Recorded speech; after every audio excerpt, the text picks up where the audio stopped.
Welcome to the Select Board meeting for Tuesday, October 30th. And this has been quite a week in this nation. And I'd just like to start by saying a few words about some of the things that have been happening around the country. And since we last met, there have been a series of pipe bombs which have been sent to a number of politicians and public figures who have expressed criticism of the president. And then, of course, on Saturday, the shooting at the Tree of Life synagogue in Pittsburgh. I find the nature of the political conversation in this country very troubling, and I'm glad here our political conversation tends to be relatively civil, but we can't be complacent, and this kind of thing can happen here. But I would like to say that this what's happening in Washington is not the values of this board. It's not the values of Brookline, and this can happen here, and we need to be vigilant and really, as a board, I think we owe it to our constituents to lead the conversation at a much higher level than we're seeing around the country, and we're seeing from our president. And it's with great distress that I am publicly rebuking our president. So that's what I have to say.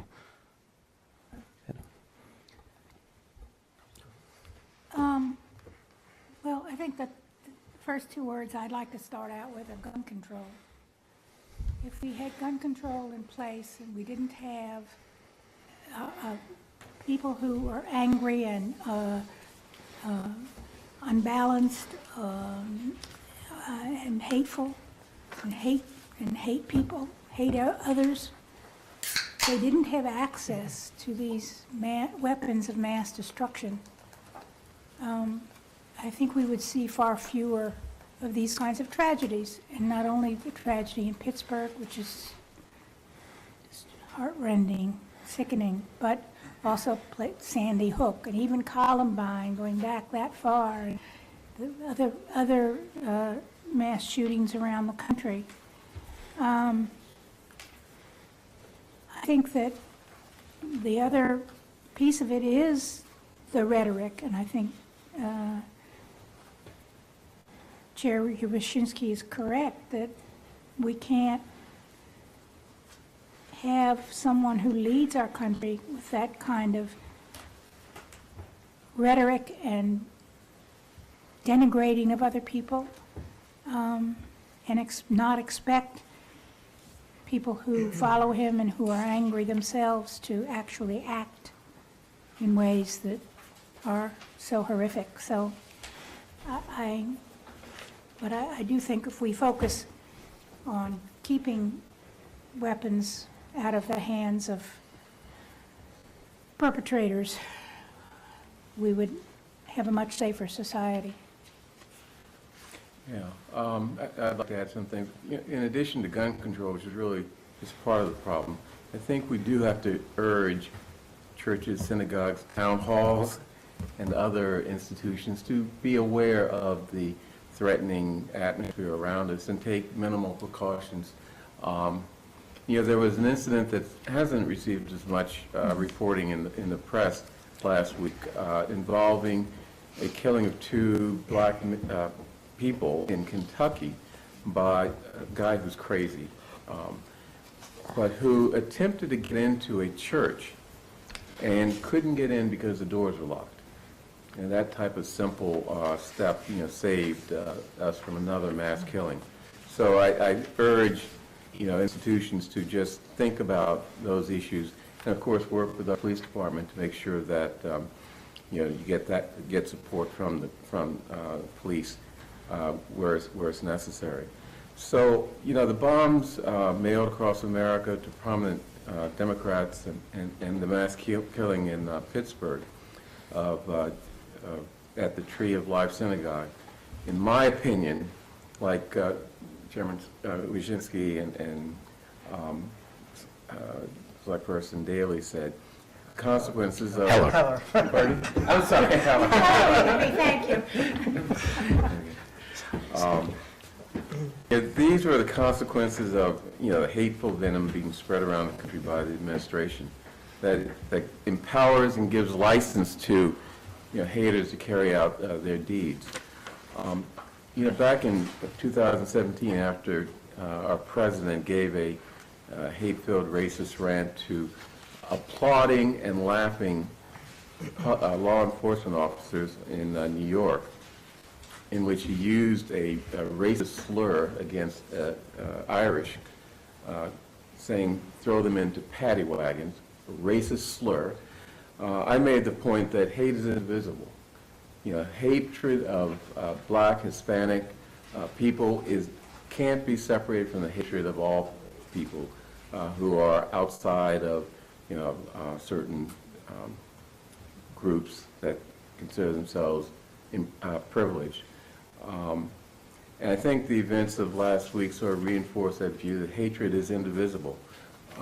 And the thing that I find most troubling was that the Pittsburgh killer was incensed by the work of an organization called the Hebrew Immigrant Aid Society that worked with the Tree of Life congregation.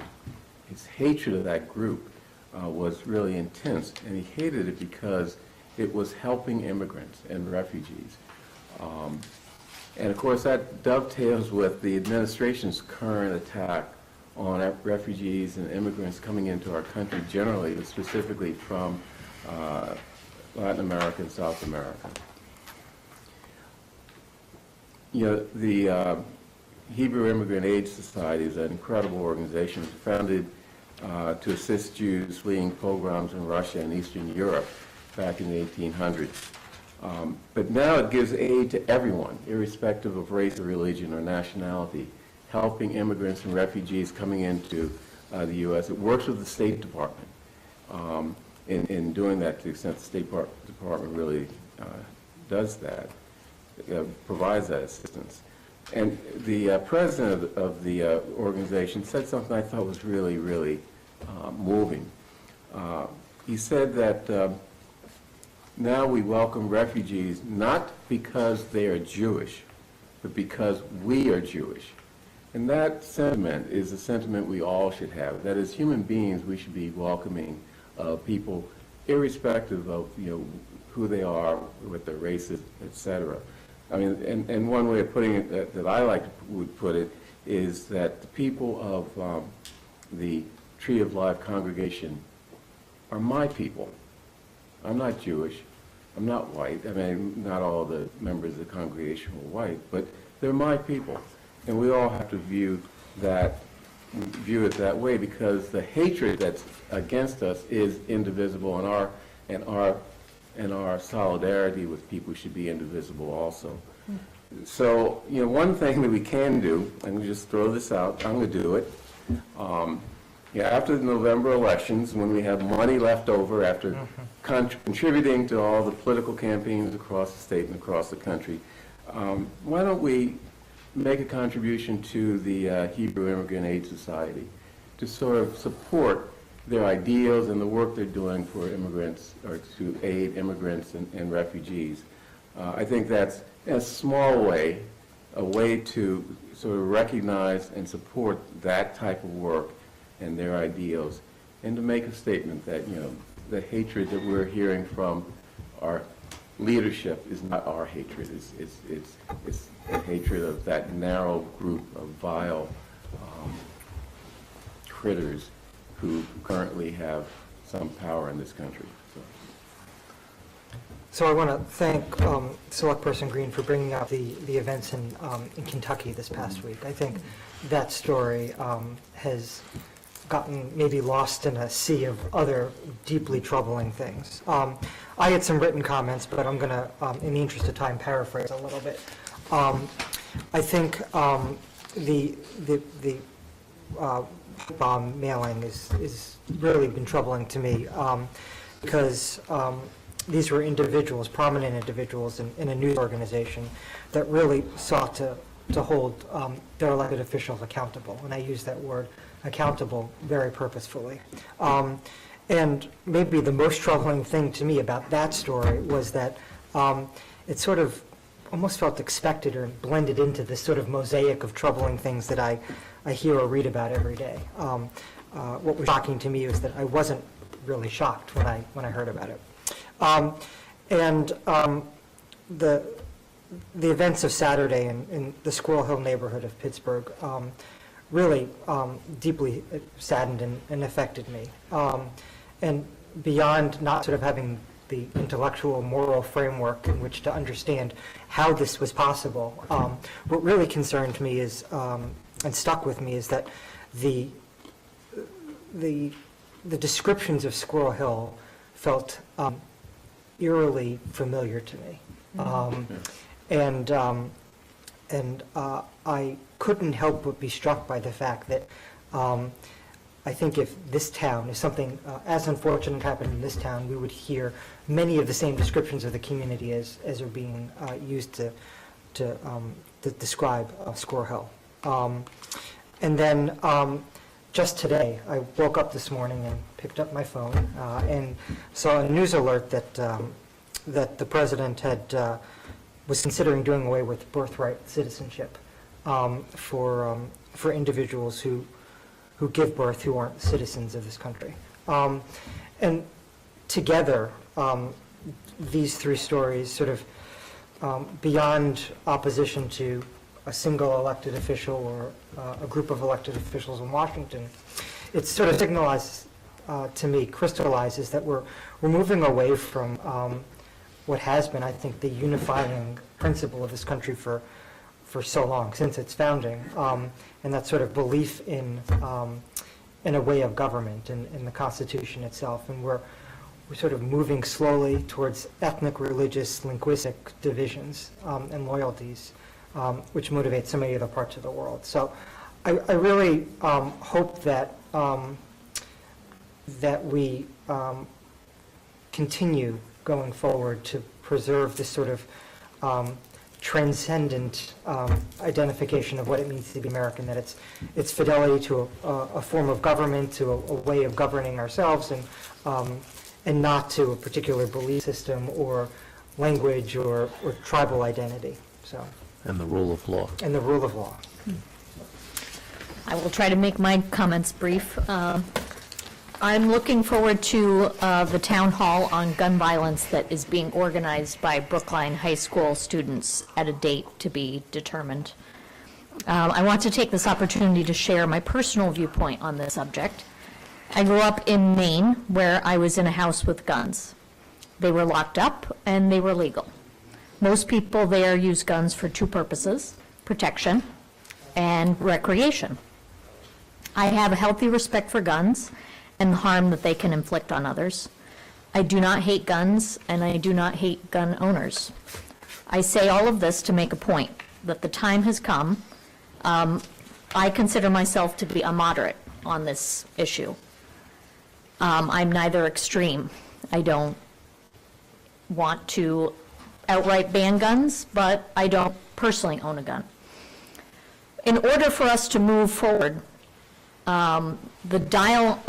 in order for us to move the dial on this gun regulation and gun safety, the people like me, who are in the middle, need to acknowledge that there is a problem. And I acknowledge that there is a problem. I don't mind guns or gun owners, but we need as much oversight as we do with motor vehicles. Both have the capacity to endanger others when used incorrectly, and the result is deadly. We need to know who has access to a gun and require strict and extensive background checks. There's just no good reason not to. To quote a great philosopher, Stan Lee, with great power comes great responsibility. Okay. Any other announcements? Okay. Public comment? Yeah, actually, I do have one quick announcement. So the Age-Friendly Cities Committee met this afternoon, and our guest speaker was Chief Lipson. So I wanted especially to say this because the issue of the synagogue shootings came up, and I wanted everyone to know that the police chief has been very involved in working with all of those of the organizations, the temples in town, and he may have extended this to other religious institutions. I'm not aware of that, but they're talking about issues of security and what they can do to make sure that this doesn't happen in Brookline. So I wanted the public to know and this board to know that we would expect our chief to be involved, and he is. Okay. And then early voting is available for the next 3 days here in Town Hall on the first floor. So tomorrow, the 31st, it's from 8 a.m. to 5 p.m., on Thursday, 8 a.m. to 8 p.m., and then Friday, the final day of early voting, 8 a.m. to 1 p.m. And that's something everyone can do to affect political conversation. Yep. The Kent Street Affordable Senior Housing Committee had a public information meeting that I chaired last night in this room, actually, and a lot of people came out to speak. We got a lot of neighborhood resident and just other interested parties speaking for and against the project, and, you know, we heard lots of concerns. So the committee will be taking all of that under advisement. Most of the committee members were actually present to hear all of it, so we'll be meeting soon to digest and reflect. Okay. And the Driscoll and Baldwin building committees are proceeding. Moving right along. Yeah, Driscoll's building committee is meeting on Thursday morning at 7:30. Baldwin's is next week at 7:30. Right. And we have a public Ah. community meeting on Thursday, November 1st at the Heath School, 7 p.m. And we're going to have further discussion of Baldwin shortly. Right, okay. So, public comment. Dr. Coleman, 5 minutes.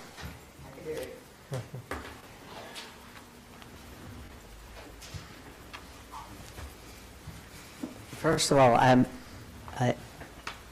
Select Board Member Heller, if you could move your mic a little closer, it's a little hard to hear you sometimes, so whatever that's worth. I'm Alex Coleman. I appreciate you hearing from me, and I appreciate the fact that you can't vote on a resolution today that I had hoped you could, and I understand why. And I appreciate you starting off, because really what you did today was what I was hoping to hear. And I want to commend you for starting the way you did, all of you, because so often you're so overloaded with all the things you have to do that sometimes a simple statement of, we're paying attention. These values are not our values of some of these people. We value inclusivity. We value equity. We value equality and fair treatment, especially for those who are the most vulnerable. And we all aren't just one entity. We all have many, many identities, many of which some have more privilege, some have less privilege. And the fact is that people so often try to divide us against each other instead of trying to look at the commonalities among us. And that's what's, you've all said it. And I appreciate you saying it. I encourage you to take the time It means something to the community when the town governance takes the time to say, not in our house. Not in our house. Because the time may come when the town may be faced with consequences for saying, not in our house. And those are going to be difficult times. I hope we don't get to that point. But having been a member of multiple groups that have faced time and time and time again, and then I go to the one that has less protection, it means a lot for the governing organization to speak out. The silence, as I said in my email, is deafening. And I appreciate your comments. So, in that context, I want to share a personal story. Of the many identities 2 I minutes. have, I'm transgender. And you know, I was hoping somebody else was going to do this. I really, really was hoping somebody else was going to do this. There is ballot initiative number 3. That's a small group of people who are unhappy with the public accommodations protections afforded by the Commonwealth of Massachusetts a couple of years ago, to people of diverse gender identities and expressions. That's me, okay? That's many people. And the federal government has already started taking away those rights. And this ballot initiative is scary because although you would think it would be a no-brainer in Brookline, Brookline is a town that doesn't have a whole lot of hot item issues on the ballot. There are important issues on the ballot, but it's not like a presidential election. And that once you take away the rights of one group of people, it's a slippery slope. And I have to tell you that I'm extremely triggered right now, having spoken lately at 2 synagogues on the issue of ballot number 3, which would remove public accommodations protections for gender non-conforming people. I'm gender inclusive, people who are outside the box.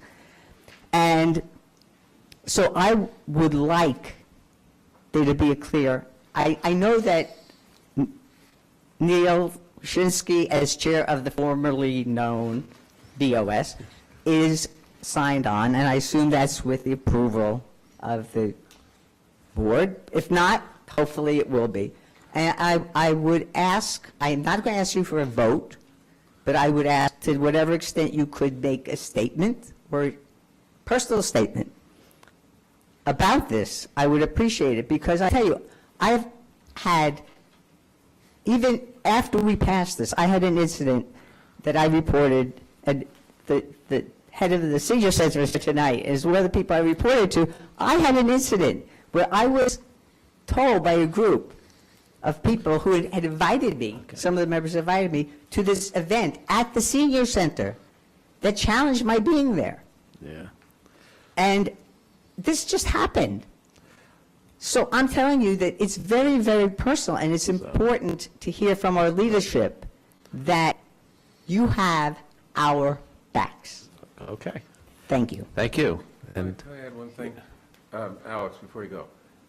The way you describe the ballot initiative, however, is a problem. You described it as relating to taking away transgender rights. I mean, I think it would be useful to say to people that to protect transgender rights, they should vote yes. Okay, because of the way it's written and the way it's out there in the community, it's very confusing. Thank you, Bernard. And the way you put it could be interpreted the wrong way. I appreciate you saying that.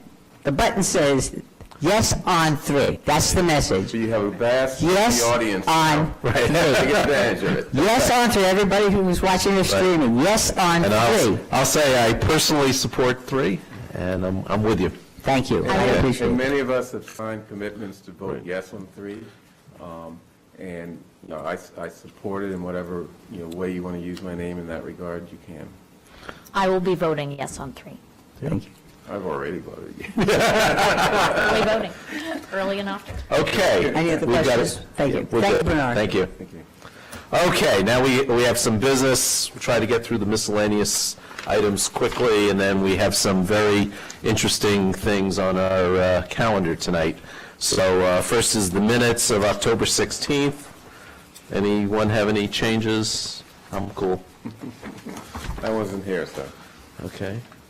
So all those in favor of accepting the minutes of the 16th, please say aye.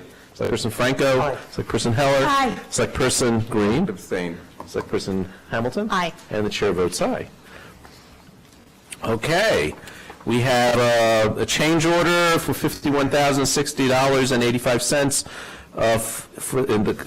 relating to the Coolidge Corner School Project, Shulman Design and Construction. Mr. Quigley. Good evening, Tony Quigley with the Building Department.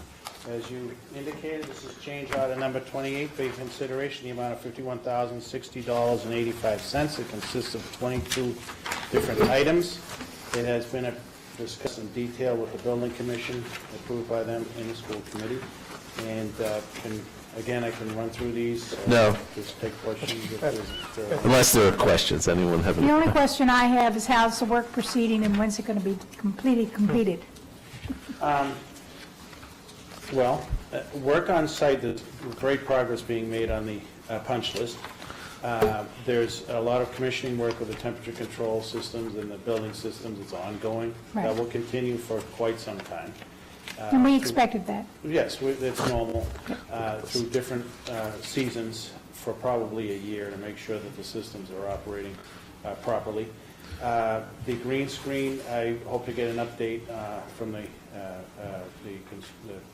Shaw Construction at the Building Commission meeting next month. And there's miscellaneous other items out there. There's a lot of reconciliation of costs and things like that yet to come as we work to close out the project. And there's also a lengthy closeout process with the MSBA. So we'll be heavily involved here for months and perhaps up to a year. But the good news is we have a fully functional school, as you all know. And it's a beautiful, fully functional school. Oh, It is indeed. that cafeteria. Yeah, it's a We can go on and on with Yeah. that. Okay, any other questions? I'll move that we approve the change order 28 in the amount of $51,060.85 to the contract with Shulman Design and Construction in connection with the Coolidge Corner School. All those in favor, please say aye. Selectperson Franco. Aye. Selectperson Heller. Aye. Selectperson Green. Aye. Selectperson Hamilton. Aye. Chair votes aye. Thank you. Thank you, good night. And we have a question of accepting an earmarked state grant in the amount of $15,000 to support the Alzheimer's Caregivers Respite Program. Ms. Dobek. Thank you. And before I speak on that, can you indulge me in thanking the board and the entire community for the support Ah, of our yes. incredible autumn benefit last week? That was a phenomenal event. And I want to just thank the entire community for their support. We're still counting our pledges and commitments, but we think this will be our best year ever, that we made over $50,000 in gross receipts. So thank you to the entire community for their support. That will go to allow our van driver salary and our fitness and other commitments. So thanks to all. Thank you. The reason that I'm here this evening is we really want to thank Senator Cynthia Crean, who had heard about a pilot program that we were able to do with an Alzheimer's support respite program. And she had put in an earmark for 2 years for both last year, which we're being reimbursed, and then this year for FY19, so that the citizens and older adults of this community who suffer from dementia, whether it's Alzheimer's or other related memory issues, can receive respite care. And we're able to provide free of service a number of hours of respite. So anyone in this community who knows of a family member who's a caregiver and could benefit from a break, this is what the funds are for. And we've received 2 years of $15,000 from the state, so it's excellent news. Okay. Any questions about the grant? And I'll second the thanks to the community for the support of the senior center. As I said, it was a really wonderful event. Not only did it raise money, but it was a fun evening. And every member of the select board was there. We did not deliberate, but we had fun, Right, deliberately. Okay. Thank yeah. Cynthia Cream as well, because Yes. she's always been a terrific supporter of seniors, and this is obviously one of those small ways that she helps. Okay, so I'll move that we accept the earmark state grant in the amount of $15,000 to support the Alzheimer's Caregivers Respite Program. All those in favor, please say Can aye. the minutes show it's for FY 18 and 19? Okay. $15,000 for each year. So that's in the motion. All those in favor, please say aye. Selectperson Franco. Aye. Selectperson Heller. Aye. Selectperson Green. Aye. Selectperson Hamilton. Aye. And the chair votes aye. Thank you. Thank you. Next item is a question of adopting a proclamation in recognition of the 65th anniversary of the Korean Church of Boston and the Korean Cultural Festival to be held on November 5th. And I understand Reverend Lee is in the audience. Come on up. Across the parking lot. Right. So tell us about the event.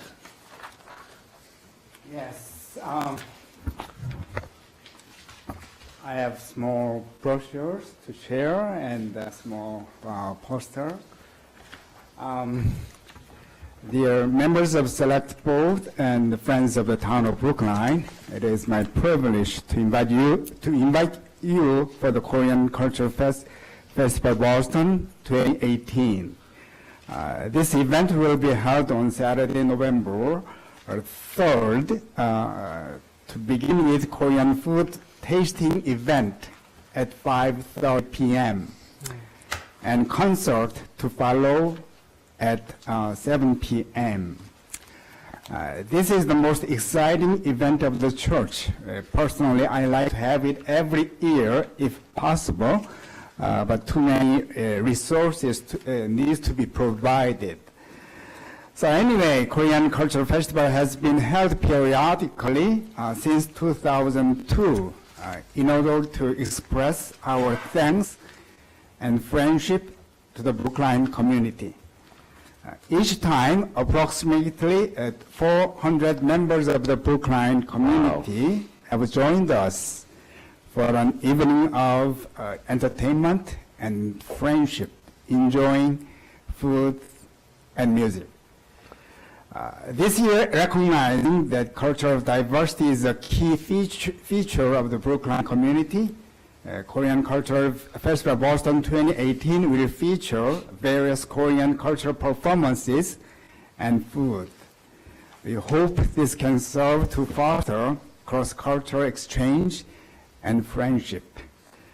Please join us for a very special night of cultural enrichment and be part of the festivities. Admission is free.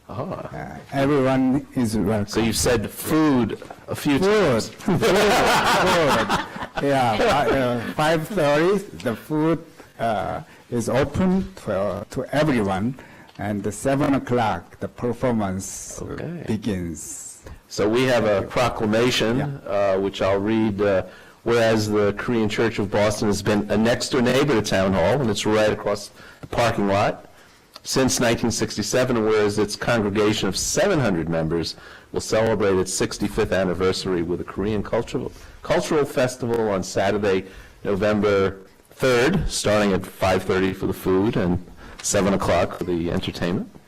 Whereas the church has often made its facilities available to community service organizations and other religious denominations, and whereas the church is extending an invitation to the entire Brookline community for an evening of traditional Korean dance, song, food, I emphasize food, art, and more. Now, therefore, be it resolved that we, the Select Board, congratulate the Korean Church of Boston on its 65th anniversary and offer our most sincere best wishes to Reverend Young-Gil Lee and his entire congregation, and we encourage all town residents to join in the Korean Cultural Festival to be held at the Korean Church at 32 Harvard. Okay, all those in favor of the signing the proclamation, say aye. Selectperson Franco. Aye. Selectperson Heller. Aye. Selectperson Green. Aye. Selectperson Hamilton. Aye. And the chair votes aye. Okay. Thank you. I just make one comment. Yep. This afternoon, as I was driving over here, I passed, and there were many people coming out of the church, all dressed up. And I did see a very lovely dinosaur coming out, walking down the street, a child-sized dinosaur with a huge head. But they all looked like they were having a lot of fun. Yeah, So I guess okay. you've gotten started a little early. Thank you. Okay, thank you. Okay. We have a few temporary licenses, and I'll move them in omnibus fashion. I'll move that we grant a temporary wine and malt beverage sales license to the Olive Connection for an executive assistance private event to be held on Thursday, November 8th, from 6 to 8:30 at 1426 Beacon Street. I'll move that we grant temporary wine and malt beverage sales license to Boston University for a banquet fundraiser to be held on Tuesday, November 13th, from 5:30 to 8:30 at 43 Hawes. I'll move that we grant 2 temporary all kinds of alcoholic beverage on-sale licenses to Lars Anderson Auto Museum at 15 Newton Street for one, a fundraiser to be held on Saturday, November 10th, from 6 to 10, for a product launch to be held on Wednesday, November 14th, from 6:30 to 9:30. And I'll move that we grant a temporary wine and malt beverage non-sales license to Lars Anderson Auto Museum for a book signing reception to be held on Thursday, November 15th, from 5:30 to 7:30 at 15 Newton Street. Right. They look okay? Yeah, the paperwork appears to be in order, and the police department sees no reason to deny any of these one-day alcohol licenses. Okay. All those in favor of all those motions, please say aye. Selectperson Franco. Aye. Selectperson Heller. Aye. Selectperson Green. Aye. Selectperson Hamilton. And chair votes aye. We have one more item. This is a alternate manager at Cayuga, doing business as Cayuga Japanese Restaurant at 1020 Commonwealth Avenue for the following alternate manager, Sue Kim Wang. And you're here? Okay, come on up, join the party.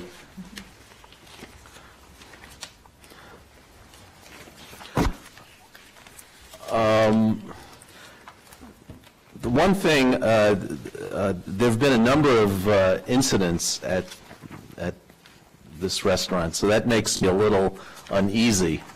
So I just want to make sure that you're aware of your responsibilities and that we are going to be keeping a very close watch, because we take the alcohol enforcement very, very seriously, and especially in this locations, very close to Boston University.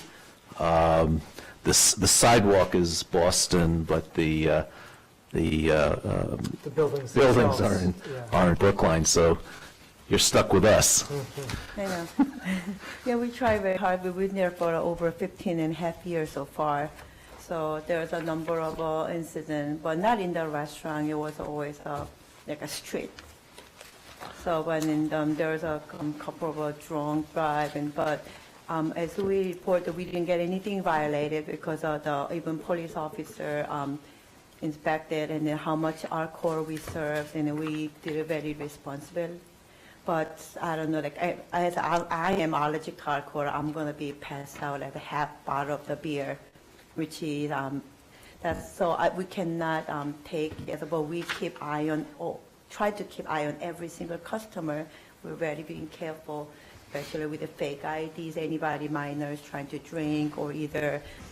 Now we have a more difficult time with those, or the drug people come in with a high, then we don't even serve it. So we are very aware of all the possibility incident could be happening. So we trying to, we're not trying to sell more alcohol. We try to sell more food, and then instead of sell more alcohol and make money, we trying to not to get in trouble.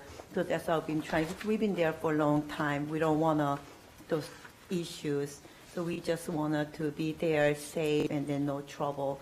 So as I've been started business with my husband and my sister-in-law back in 2003, April, and I wasn't officially manager or the assistant manager name on it, but I've been working with my husband who's a manager, my sister-in-law who's assistant manager, helping them the back and forth with things. So please let us just keep on going.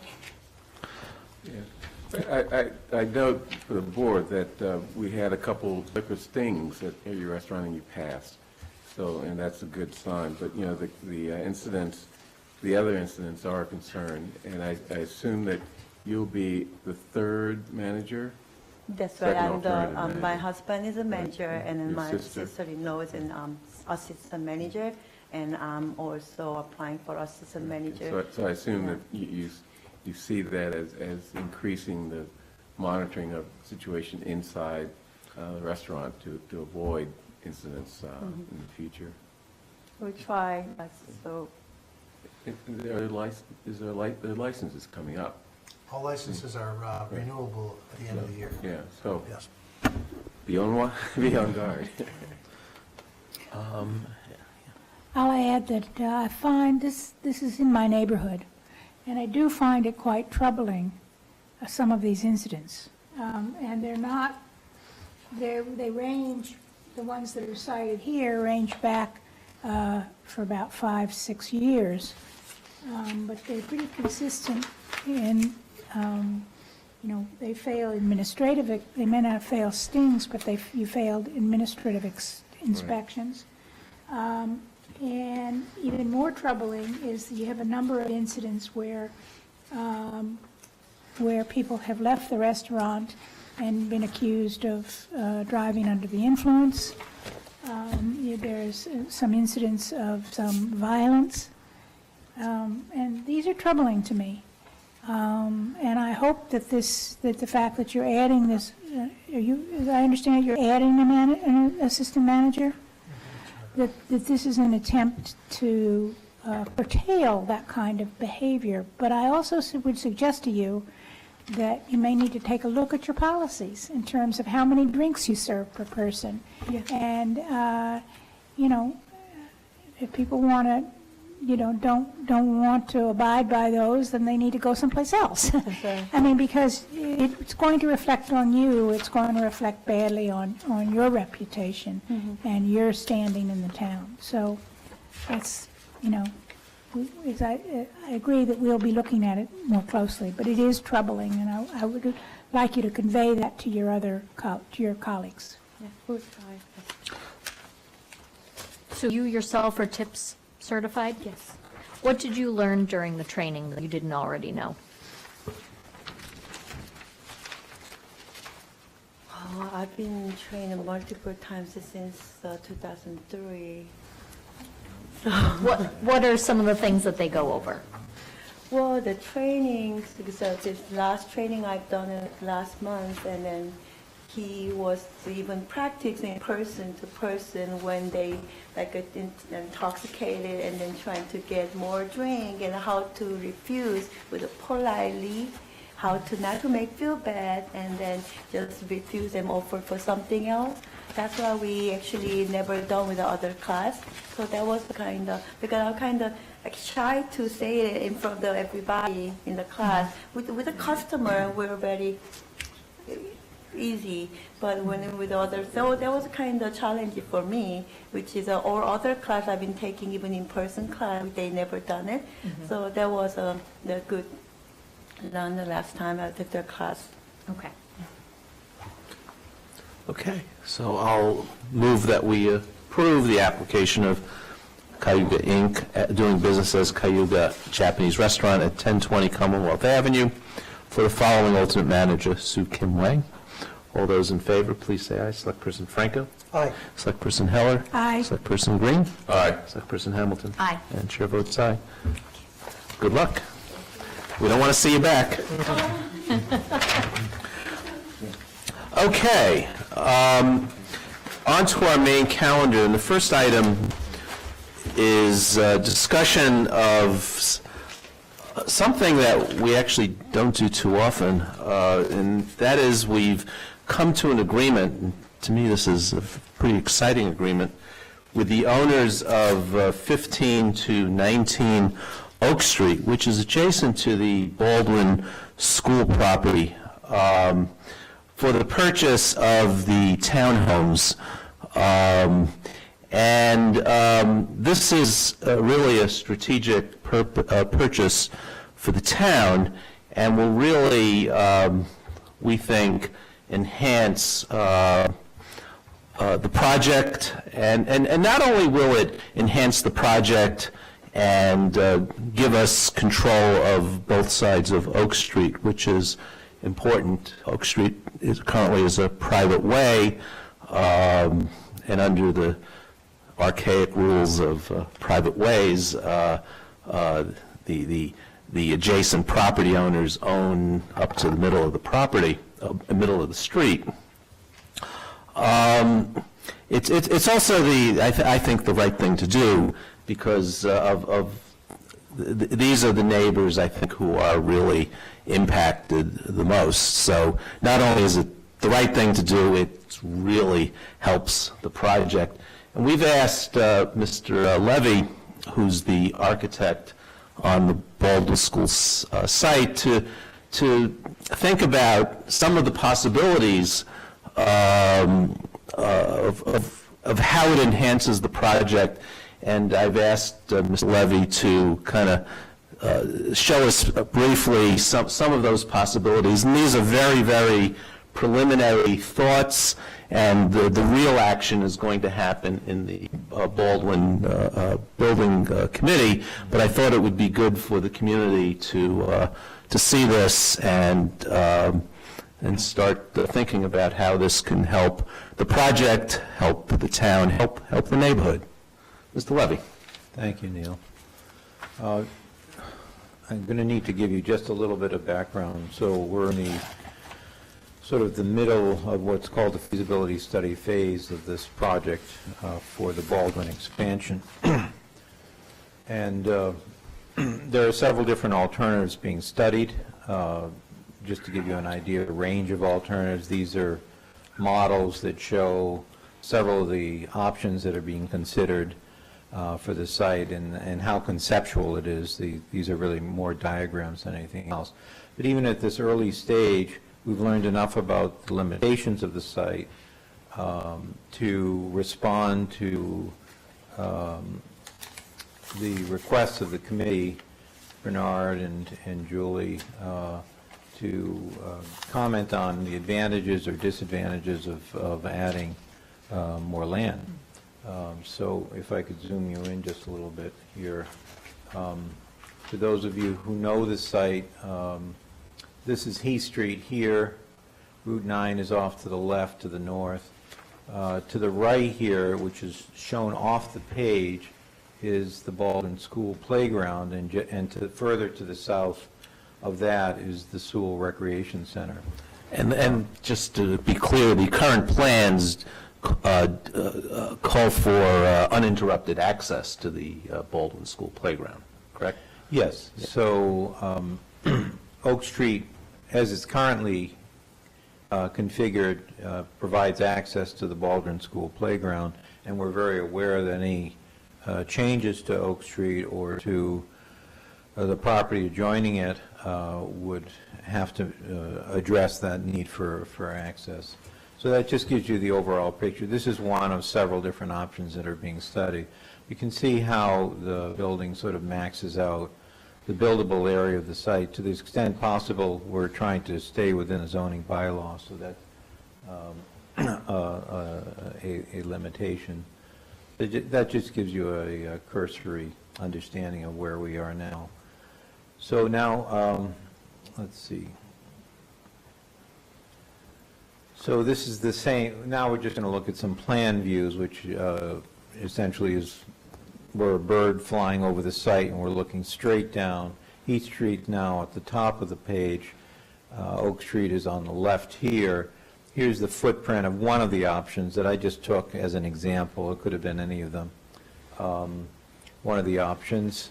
All of these options, by the way, are envisioning an access from Oak Street for the front door. There's a variety of reasons why we want that. We have a drop-off loop which comes around the building clockwise, and queuing for drop-off is an important factor in the organization of the site for the Baldwin expansion.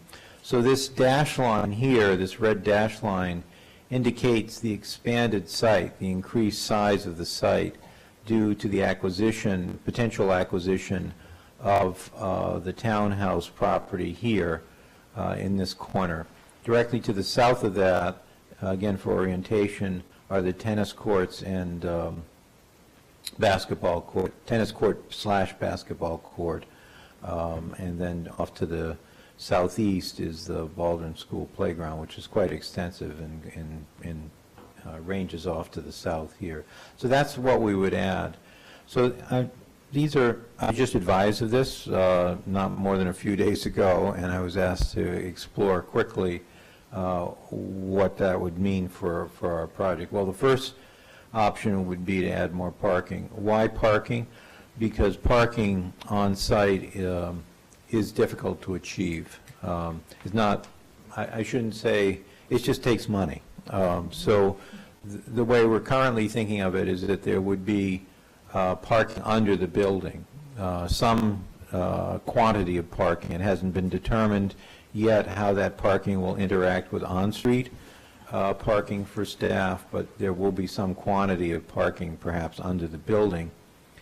And if we can relieve the need for that by having surface parking, that would be a benefit to the cost of the project. So just looking at the size and shape of the parcel that would come with that acquisition, we think somewhere on the order of 21 spaces. And by the way, this is very preliminary, and there are, in fact, parking setbacks and landscaping requirements and so on that I would have to look into in greater detail to understand. But something like 20 spaces. So it's not a large amount, but it's significant in terms of one important goal for the project that we learned in our last dialogue with the neighborhood is that there isn't need for parents to be able to park and walk young children into the school.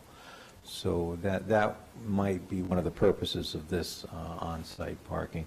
A second option would be to decrease that parking a little bit and with our traffic engineer explore the possibility of making Oak Street one of the ways that parents will come into the site, and essentially this site would become a combination of surface parking and cul-de-sac turnaround. So you would be able to enter off of Heath Street, come down Oak, turn onto the newly acquired parcel, and circulate counterclockwise, and then back out, drop off your kids at the front door, and then come back out. So that's another benefit that we could achieve that we don't have now, because Oak Street right now just terminates abruptly. There isn't enough room for the turning radiuses at the end of Oak Street. So this would allow us that room to create a turning radius. They could either supplement the previously envisioned drop-off loop or maybe even replace it. But that's a question that only the traffic engineer can answer. And then a third, going a little bit deeper into this, a third option would be to create that same cul-de-sac or parking and then to build over it with an open parking area below and as many as 3 stories of building above it. Now, that's 21,000 square feet at 3 stories above the open parking loggia. That's significant amount of space. That would allow us to loosen up the design a little bit, perhaps create more courtyard space, perhaps lower the building in certain places.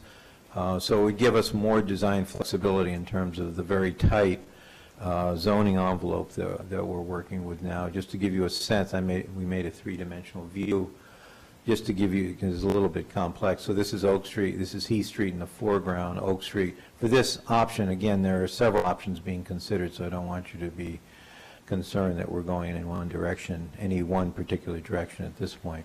But it shows the loggia, what I'm calling the loggia, which is sort of like a porch window opening out onto the beautiful scene of the Baldwin School playground beyond and to the south. There would be parking under there, covered parking.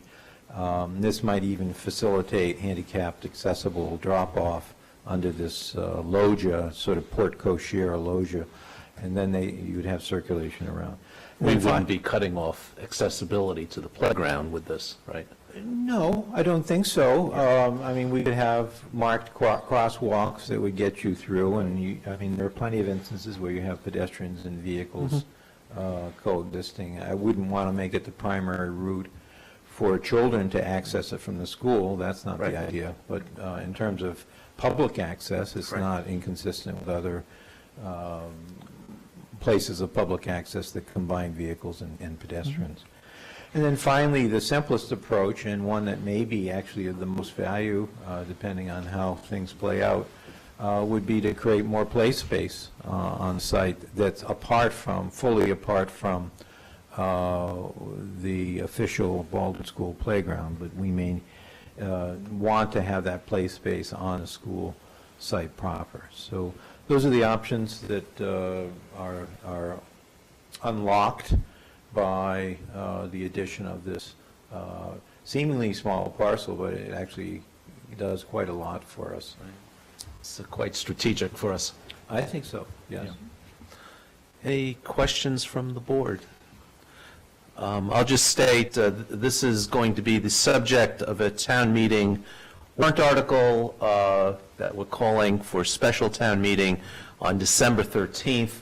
And we're going to be bundling in not only the purchase, but also the schematic design release for both Driscoll and Baldwin, and then we're going to be signing that later tonight. And there's also a housekeeping collective bargaining warrant article. So that'll be happening later tonight. Any other questions? Thank you, Mr. Thank you for your attention. Hope you're nice It's good and to be rested with you. after your vacation and ready for some hard work. You heard about my vacation. Apparently everyone all around town knows about that. You're all jealous. Thank you. Thank you very much. Okay. Next up, we have 3 community host agreements with 3 potential marijuana retailers. All 3 have had their required community meetings. The potential host agreements have been posted on the town website. We've received some comments. I'll just acknowledge them from Boston University, who's cautioning against the Commonwealth Avenue retailers. In favor, Michael McIntosh, against the retailer at 1351 Beacon. That's the old Pier 1, Bruce Levin, and Bitka Zakruski and Yuri Mariash. And then opposing Carrie Bang and John Chung, also 351, and opposing Holly Carson. I will say that this is the start of a very long process, and the host community agreements we've kind of gotten to a point where we're standardizing them. We have one prior with Netta. We actually have some experience with that one, in that Netta on Route 9 has been operating now for, what, 2 or 3 years. And the host agreement that is being proposed is really modeled off of the host agreement we signed with NETA, 3 years ago, I guess, 3-ish years ago, give or take. And that's worked very well. And these host agreements really just kind of govern, should they get approved, the very basic outlines of the relationship between the retailers and the town. So it includes things like they're going to be paying the town up to 3% of their gross revenues to cover the impact on the community. They agree to health department inspections, police department inspections, no delivery, have a police detail on site, an attendant, I believe, on site, and then various other housekeeping items, including if they stop taking credit or debit cards, they need to notify us immediately, since that's one of the issues. Though NETA, for example, does accept debit cards, so it's not a completely cash business as had been feared.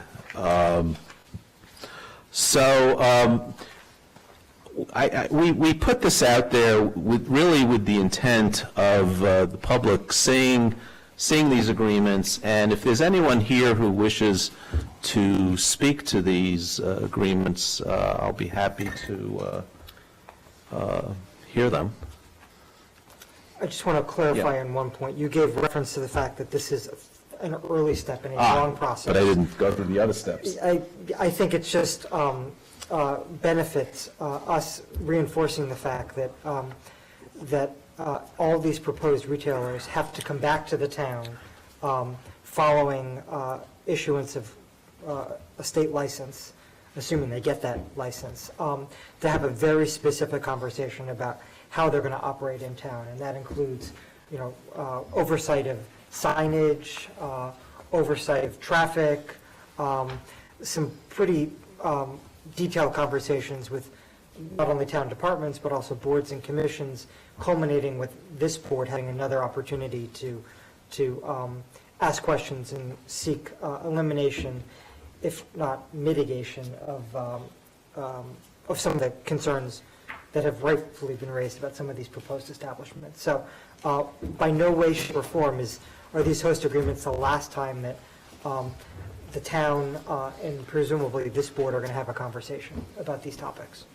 So assuming this board votes to sign the host agreement, the next step would be for the applicants to be applying to the Cannabis Control Commission for licensing, and that process, from what we've seen, is very thorough and grueling. NETA has been through it, and it took a pretty long time, but they were one of the first going through it. So I think the CCC was kind of getting its systems up and going, and I suspect going forward it won't take quite as long as it took with NETA, but we don't know. Well, the other thing, NETA was preferred because it's an ongoing medical Right. license. Right, and they have a history of operating. And then, assuming they get through the CCC, at that point, it would come back to the town to begin a zoning process, which would go to the planning board first, and then to the zoning board of appeals, and there are certain standards that they have to meet under zoning. And then, should they successfully get through that, then it comes back to this board for licensing, and that's where we get into things like hours of operation and the real nitty-gritty operational impact on the community. And by the way, that process is going to be starting, that last piece of the process is going to be starting next week for NETA. So are we in this room next Wednesday? I believe so, yes. So next Wednesday evening, we will be having the first licensing hearing for a marijuana retailer in town, and that's going to be for NETA. But NETA is not tonight. It's the three community host agreements, and this is for ComAv Canna Inc. at 1030 Commonwealth Avenue, and that's up on the second floor. Which Cayuga, which we talked about earlier, is on the first floor. Ah. That one was at 1020? No, Oh, you're at 10:30, okay. So it's right above you guys. Yeah. Mission Mass, Inc. at 1024 Commonwealth Avenue. They're kind of almost next to each other. That's not kinda, they are. right. But on the first floor, and then Sanctuary Medicinals, and that's in Coolidge Corner at the Pier 1 site at 1351 Beacon Street.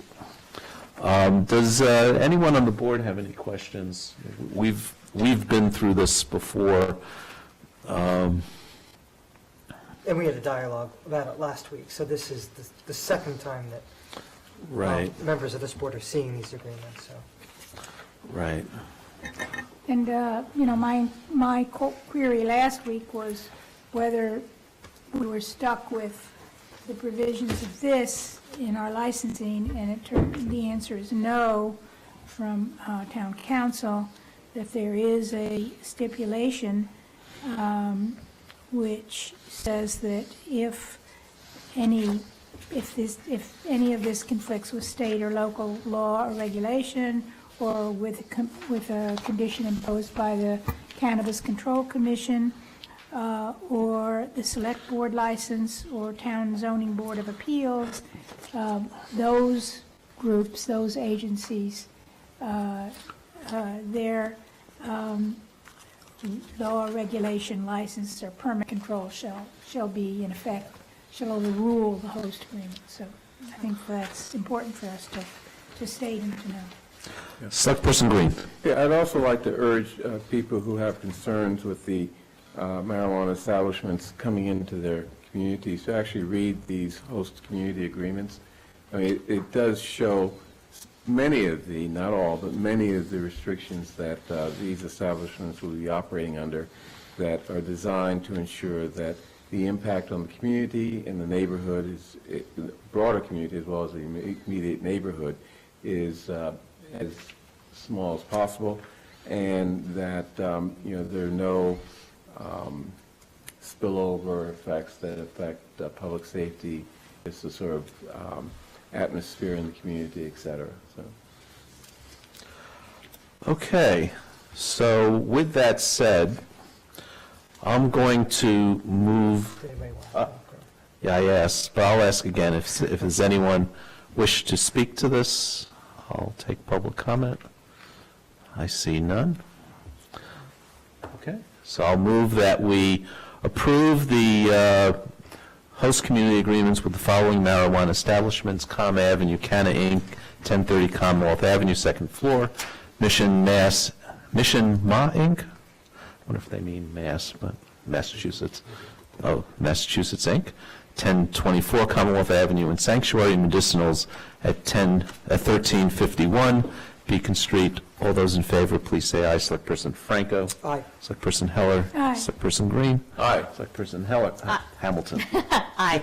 And the chair votes aye. So this is the start. This lets them go to the next step. Yeah, so again, This- this does not mean that these retailers are going to open up Tomorrow. tomorrow. Yeah. We are several weeks, if not several months away from this. And to go one step further than Select Person Green, I encourage everybody to participate in that forthcoming process and make your views and concerns known.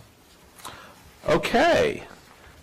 Next up is a presentation regarding a potential pilot program for electric scooters, and they're quite the rage in other metropolitan areas, and they're coming to the Boston metro area, I presume?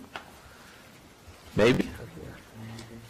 The Massachusetts Area Planning Council has been coordinating a regional conversation between Brookline, Somerville, Cambridge, and the city of Boston, which Todd and I have been participating in. Okay.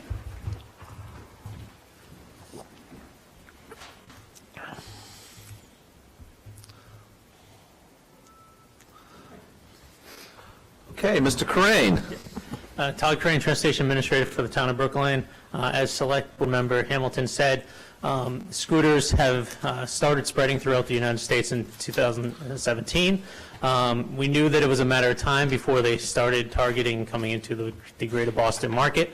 And unlike other municipalities, Select Board Member Hamilton, Chris Dempsey, Transportation Board Chairman, myself, Trevor Johnson from the Planning Department, decided to take a very proactive approach to learning everything we can about the stand-up electric scooter share business, the devices, and the benefits and downsides that they offer a community.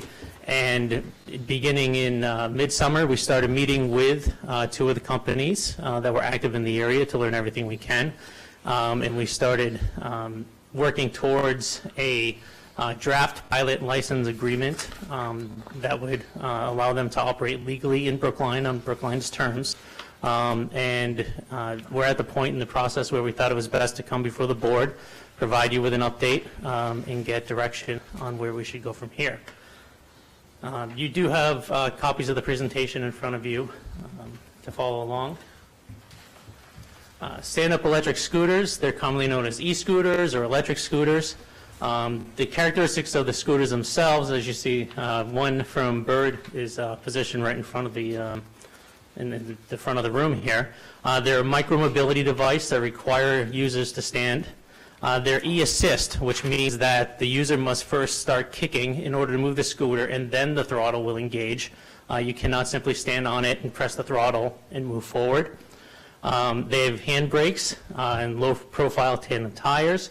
They typically have lights on the front and the back, and depending on the manufacturer, they actually have brake lights as well. The Bird scooter in front of the room here does have brake lights, so it's equipped with brake lights, so those people behind them, whether cyclists or motorists, know when they are braking. Typically, the maximum speed is 15 miles per hour, but that does vary by manufacturer. And they typically have 25 to 30 miles per miles on a full charge, but again, that varies by manufacturer. Like any emerging business, there are many companies that have entered the market throughout the United States. Bird, Lime, Spin, Lyft, Jump, Scoot, Skip, Hopper, Razor, RideCell, U-Scooters, and Uber. So what we've seen is actually the car share business. Uber and Lyft have now started to invest in and expand into the e-scooter shares as well, as they see that this is another mode that is popular amongst residents in urban environments to get from point A to point B without owning or using a private vehicle. By far, the two largest companies and the two active in this region are Bird and Lime. Bird, you can see, this is actually an outdated map because they recently launched a pilot in Providence, Rhode Island, as well as Montpelier, Vermont. So there'll be two more, should be in New England, two more black dots up there. They have recorded, as of the beginning of September, over 10 million e-scooter rides in the United States. Lime, as you can see, is also, Lime does both e-scooter share as well as bike share. They are active in a lot of the suburban communities surrounding Boston with their e-bike and regular bike shares. Combined, they've done, I believe the latest was upwards of 15 million combined nationwide rides between their bikes, e-bikes, and their e-scooters. So certainly the two largest and the two that we've been partnering with because they're active in this region are Bird and Lime. Electric scooter share characteristics, they are app-based, so a user downloads the app, they create a user account, tie a credit card to it, and then they use that app to locate, begin, and end rides.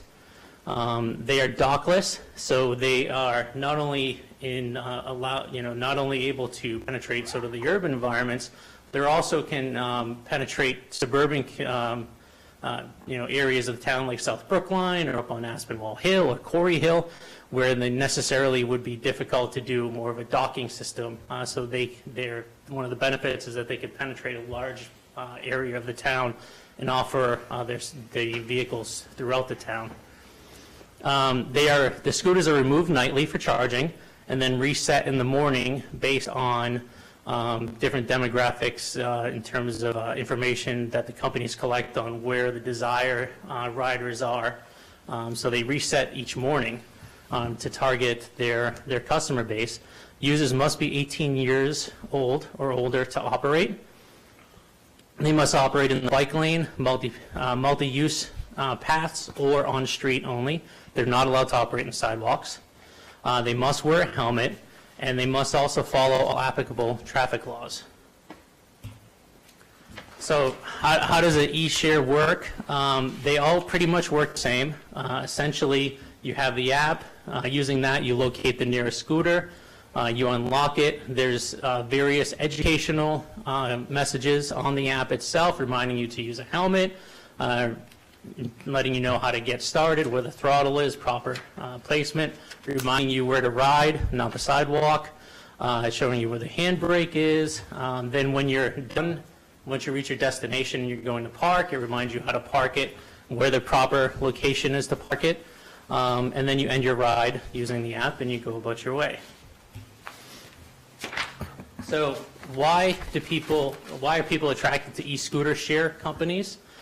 Based on several studies that have been done based on Portland, Oregon's recent pilot program evaluation, or an independent evaluation of 10 different municipal programs throughout the United States. We know that people use them for commuting to work or school, commuting the transit, that sort of first mile or last mile, or in Brookline's case, first half mile or quarter mile, and last half mile, quarter mile.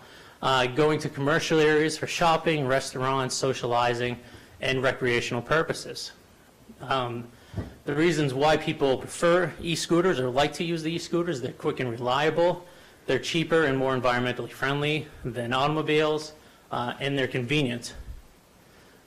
Those people who use e-scooters, so this was actually a very interesting statistic that came out of not the Portland, but the other study. One of the things that bike share, as well as cycling in general, finds, and the studies show that it's a harder time attracting females to use bikes as a form of transportation. One of the fastest adoption rates based in that 10 municipality study was for women who have 72% favorability rating for use of e-scooter share companies. So this speaks to a multimodal, a better mode that is more attractive to female riders to get them out of a car and consider this alternative. Some of the benefits that we saw to Brookline, and the reason why we decided to engage the companies to come here on a pilot basis, is that we believe it is an integral part of the Select Board's climate action goal of zero emissions by 2050. E-scooters offer another mobility option similar to the Hubway, Blue Bikes, biking, pedestrian-friendly accommodations, everything we're working towards, e-vehicle charging, et cetera, for residents and visitors to replace non-motorized, to replace motorized vehicle trips. The Portland, Oregon study showed that when you added up the various reasons they asked, if you did not take a scooter, what would you have taken? When you added up the people who said they would use their own personal car, get a ride from somebody, or take a TNC or Uber or Lyft company, the study showed that 35% of those people that chose the e-scooter would have used a motorized vehicle instead. So this clearly shows, this is a very clear sign that this is moving people out of their cars and into a different, more environmentally friendly mode of transportation. Also, it coincides nicely with the Transportation Board's multimodal network. Transportation Board has been working hard to put forth and support technologies, bike share. They were one of the early supporters of the alternate transit company Bridge. When they were operating, we were one of the first municipalities to lease public spaces to Zipcar and encourage car share. We have the EV charging. So the Transportation Board's guiding policies has been to create a multimodal network that reduces the need for single occupancy vehicle trips and promotes alternative modes of transportation. E-scooters offer another mobility option. They're one of the best that we've seen for that first mile, last mile solution, especially to get people from the neighborhoods down to the C line or the D line or over to the B line, or even in South Brookline to move them towards the 51 bus or to allow them to come into North Brookline.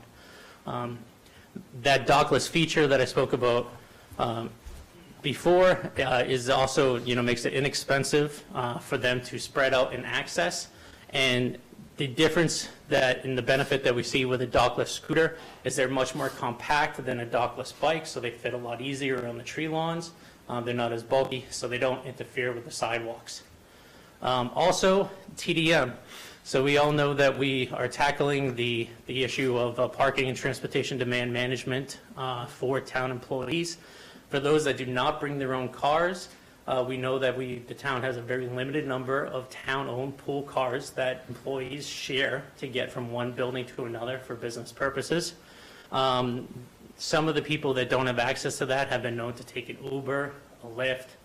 This offers another opportunity for somebody who might have a meeting normally at town hall. They might have a meeting at the devotion school. They could use an e-scooter for that. Coolidge Corner School. Coolidge Corner School, sorry. Old habits die hard. The Coolidge Corner School, so that this presents another way that the town might be able to promote the sustainability of parking and transportation demand management. Working with Bird and Lyft and interested town meeting members, in particular Hugh Madison and John Harris, we were able to invite Bird and Lyft to 4 different community events in September and October, where residents got to learn more about the e-scooters. They got to test them out. They got to ask questions. And we had favorable response at all 4 events. The first was, of course, Brookline Day. We had them at actually the first was a Climate Action Brookline meeting in mid-August. Then we had them at Brookline Day. We had them at Corey Hill Park Day. And finally, we had them at an event sponsored with the Farmers Market, and all the feedback that we got from the residents at that time has been favorable. So why a pilot program? When we discussed the benefits that a pilot program would have and the goals that we would have for that pilot program, we wanted to allow Brookline residents, visitors, and town staff to experience firsthand e-scooter shares in a manner controlled and regulated by the town. So again, we invited them to Brookline on our terms. We ensure that they're meeting our standards of operations, and it allows our residents and visitors to experience the technology, and it allows staff to experience the technology firsthand. It allows the companies themselves to operate legally in Brookline and adopt the necessary operational needs to meet the goals and needs of our community. Brookline is unique where we have both a suburban and an urban mix. That companies might not currently, if they're operating mainly in an urban environment. This will give them an opportunity to test out their market in both and to make adjustments based on what Brookline residents and visitors need. And most importantly, it allows staff to identify needed changes to town rules and regulations and the companies before permanent operation licenses are created. So this will allow us to go back through our regulations, see what needs to be changed, not only just anticipate problems, but see problems exist and then be able to firsthand and then be able to find solutions for them. Put all that together in permanent license and permanent rules and regulations to move it forward once this becomes fully operational. You all have in your package, I believe, the draft license agreement. It's been reviewed by Town Council, by Public Works Department, by the Police Department, and by the Diversity, Inclusion, and Community Relations Departments. Each have provided their feedback. Some of the highlights include ensures compliance with applicable traffic laws and orders of police. We strengthened some of the language based on the desire of the police department to ensure that we called out specific violations that would still apply, such as OUI, following the orders of a police officer or leaving the scene of an accident. It ensures helmet and safe operations are communicated to the users, especially no riding on the sidewalk, in proper parking locations with each ride activation via the app. It requires discount programs for low-income and veteran populations. It requires removal from the public way each night, plus other times, including inclement weather, as requested by the Department of Public Works. Special events such as the Boston Marathon, when we remove all bikes, all news boxes, everything from the course, and other emergencies.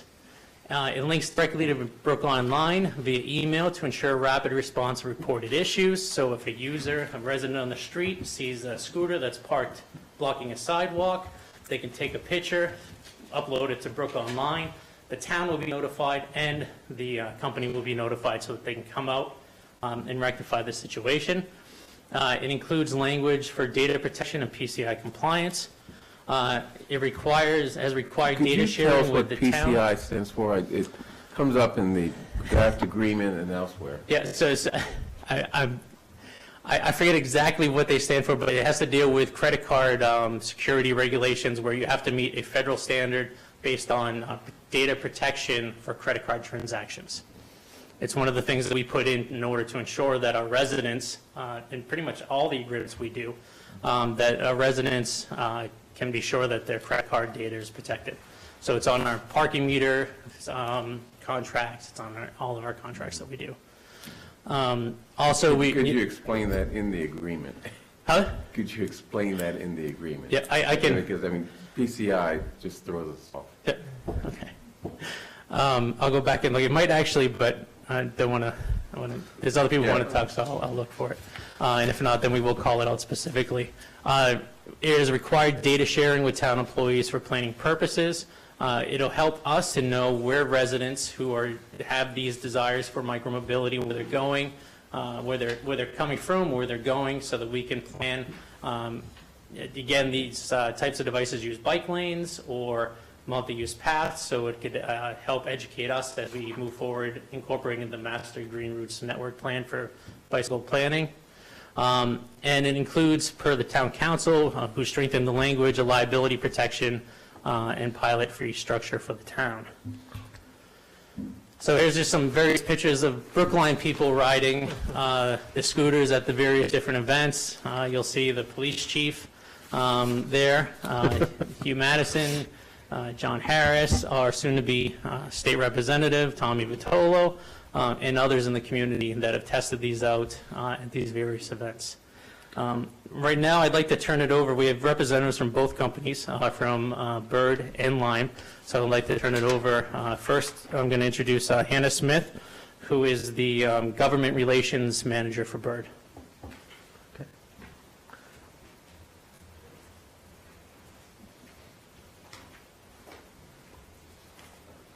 Thank you. It's so nice to be here. And thank you, Director Crane, for the nice introduction. And to my colleagues here, Pat Bench is featured heavily, I think, in most of those photos. But it's lovely to be here. I think I am mostly here to answer questions. I think the director did a wonderful job of explaining the overview of our companies. Before we jump into that, I do want to point out a few things about Bird that I am particularly proud of. The first is we give away free helmets to anybody that requests them through our app, specifically because we believe that traffic safety is incredibly important.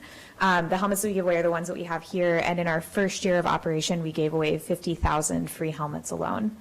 The second and the other stat that I love to talk about is that for every mile that our scooters travel that a car does not, that's a pound of carbon emissions that is saved. And again, in our first year of operation, we believe that we saved 12.7 million pounds of carbon emissions. And I know in a place like Brookline, and for context, I lived in Jamaica Plain right next door for 3 years, so I love this neighborhood. I'm always happy to come back. But in a place where you do have ambitious climate goals and you're dealing with climate change, but also you have to get creative with the way that you use your roads. It's an older area, it's congested, it's historic, and you all have been a leader on finding ways to improve multimodal access, and I think that this is just another option and just a part of the solution. But we are thrilled to be here, and have loved having the conversations that we've been having with the city. They've been incredibly pragmatic. The town. I'm sorry. You said you'd be talking to a mayor. The town. Or 1/5 of the mayor.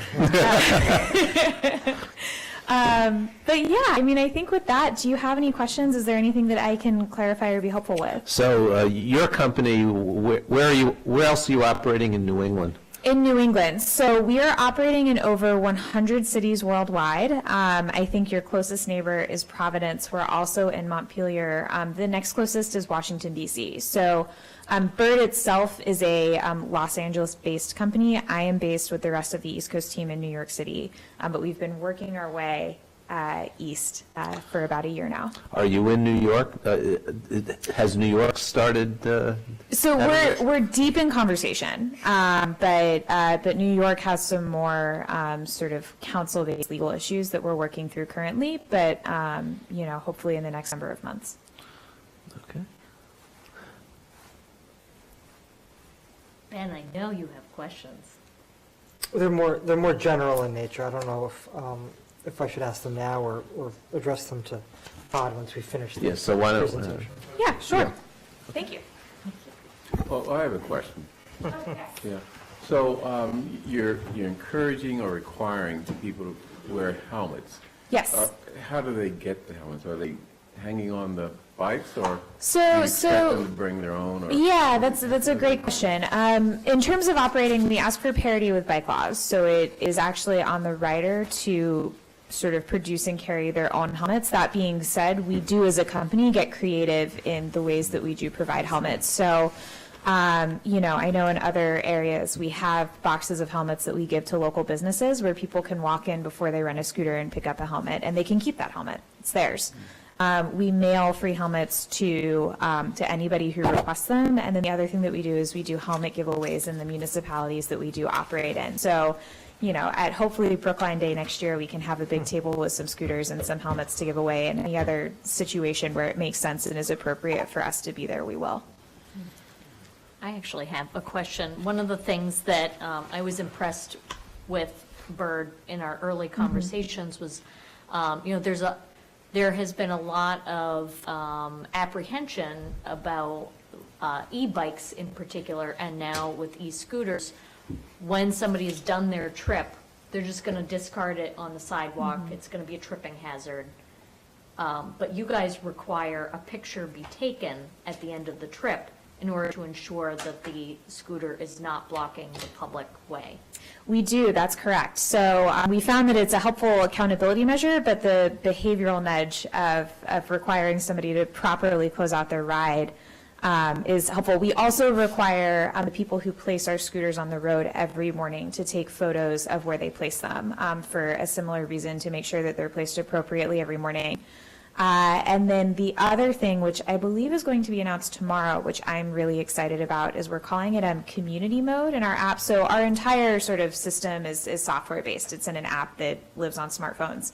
And it allows for people to report problematic parking directly to us in the same way that it would be automated through the Brookline system. But people can open it, they don't have to have an account, and they can report it, and we'll respond to it as quickly as we can. Thank you. How much does it cost? Yeah, so it's $1 base fare, and then depending on the market, 15 to 20 cents a minute. But for anybody who is enrolled in any type of social assistance program or who is a veteran, we waive the $1 base fare. So it's just 15 cents a minute. Yeah. Our average ride is about 1.5 miles. And as Director Crane mentioned, we are seeing hard data, which I'm incredibly heartened by, that shows that people are opting for scooters over cars for these really short trips, which is exactly what we want. Okay. Great. Thank you. So Todd, how are discussions going with the other communities surrounding us? Do you want me to bring up Lyme first and then? Okay. Okay. Sure. So I apologize, I do not want to butcher his name. He's the general manager of New England general manager of Lyme. Correct pronunciation is Hashemalawi. It's nice to meet everyone. Do you mind if I move this? No. Thank you. Great. Don't want to follow that. Great. Thanks for having us today. Appreciate the intro. Just want to make a few points in terms of Lyme's mission, a few stats around where we are, kind of globally, but also in the greater Boston area. And then a few reasons why a partnership with Lyme would be, I think, beneficial to all. So first, we're a smart mobility company that's revolutionizing urban mobility with, a few key tenets in mind, right? The first is all communities deserve access to smart, affordable mobility. And we think through the equitable distribution of different types of vehicles, pedal bikes, e-bikes, and scooters. We're going to be able to reduce dependence on cars while at the same time complementing existing public transit systems. Right? And the benefits are clear. You've mentioned a few of those.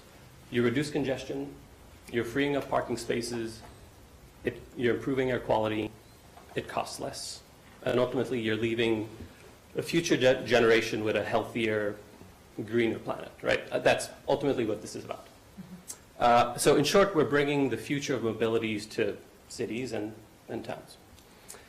So we're one of the industry leaders, along with Bird, when it comes to this first mile and last mile of transportation.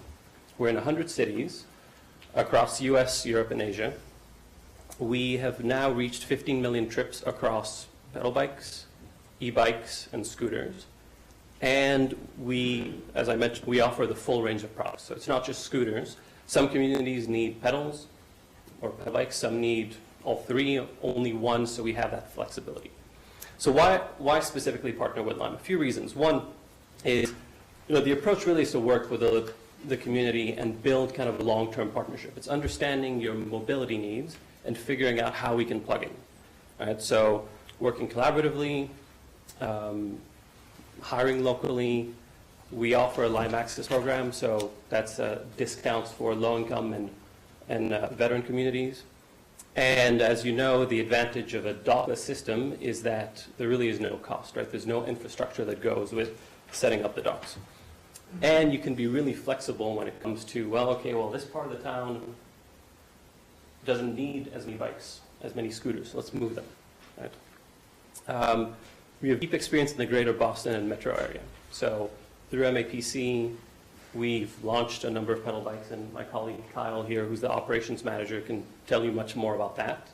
But we have experience here. We've also launched in Providence, so doing the pilot with Bird at the same time. And in greater Boston, we have more than 250,000 trips.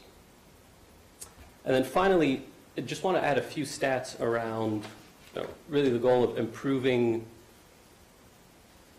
essentially the mobility in towns, right? So we talked about complementing existing public transit. So 30% of trips are to and from school, 30 to 40% of our riders are connecting to and from public transit, right? The other part is we're connecting communities with essential daily activities. So about 40% of riders in major urban markets are using it to travel to and from work, school, or appointments. We're providing critical mobility access to middle-income and low-income Americans. So I think it's 51% is the latest stat, are less than $75,000 households. And then if you think about how much it costs overall, it's a much more effective mode of transportation. Public transit plus scooters or bikes versus owning a car is a much more efficient way to go about it. And then finally, we're committed to ensuring sustainability. So we've just announced a Lime Green initiative. So we are committing to being 100% carbon neutral. So if you take a trip on one of our scooters or e-bikes or pedal bikes, we've entered in a partnership with called Native Energy. industry leader in carbon offsets. And so through that, you can ensure that basically there's no carbon footprint through your trips. So we're really excited to partner with the town of Brookline on this. You have a robust connection to transit. You've embraced the Hubway or Blue Bikes network, and I think have a real chance to have a positive impact on the mind shift around scooters, right? I think scooters are making their way to all parts of the world, and so being one of the front runners here, I think, gives you an advantage. So we're excited to work with you guys, and thanks for the time. Okay. If you have any questions, either myself or Kyle can answer them. Okay. So, unless... Grab a seat. Okay. Thanks. So what's the state of the regulatory state of this thing in the state and then with our surrounding communities? Sure. So we have been discussing, the MPC convened a regional working group between Cambridge, Somerville, Boston, and ourselves, so the Blue Bike communities where e-scooter share would probably get the first stronghold, similar to bike share. And it's actually been going surprisingly very well. I say surprisingly because initial headlines in the press in April, May, June was that the sky was falling with scooters in some of our neighboring communities. But actually, the tide is changing. Like I said, our approach has always been very proactive, very open-minded. We made that very clear to the MAPC and the other communities that we thought that this would be very beneficial, and we were going to be looking, forward to, to moving this along. The Cambridge City Council had a public hearing in the beginning of September where the Cambridge discussions around this shifted dramatically, where the deputy mayor and the city council made clear that they thought this was favorable and they wanted to see a pilot program. They had said as soon as possible. My latest discussion is that they're targeting spring. Similarly, the Boston City Council held a recent public hearing in the beginning of October where, again, their message was we would like this to move forward as soon as possible. And again, they were targeting spring or summer 2019. Of course, as municipalities and given their size, they will probably have much more, many more scooters deployed within their municipal boundaries than we would. So they are looking at far more operational requirements than we necessarily would have on a town level. So the MAPC discussions have been centered around largely each municipality has made it clear that we want to retain the right to license at the local level.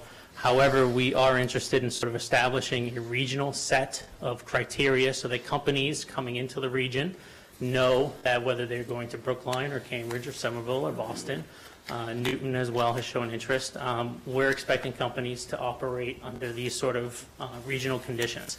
The vast majority of those regional conditions are actually included in our pilot license agreement, and we've been advocating for their inclusion. So the conversations have actually been going very well.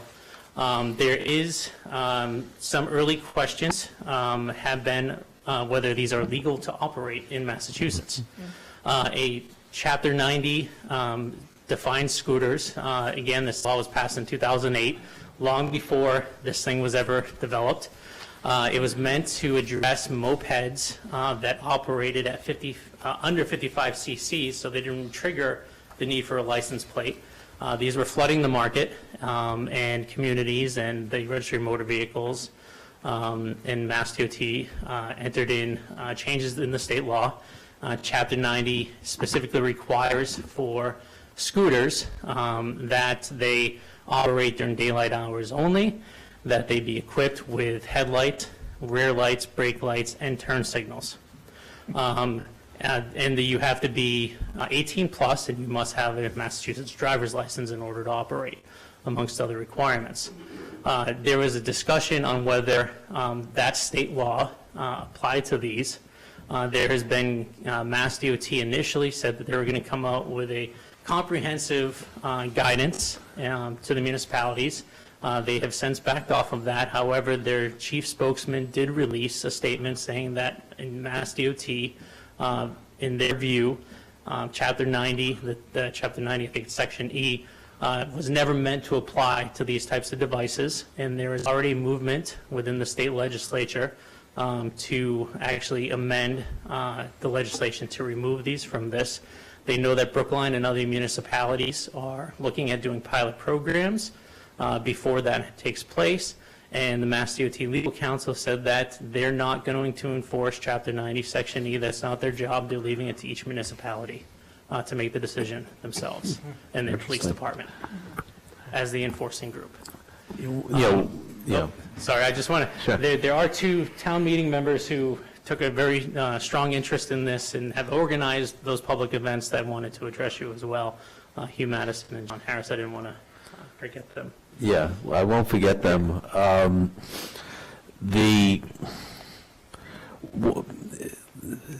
If Boston adopts it and we don't, we're going to find them in our streets.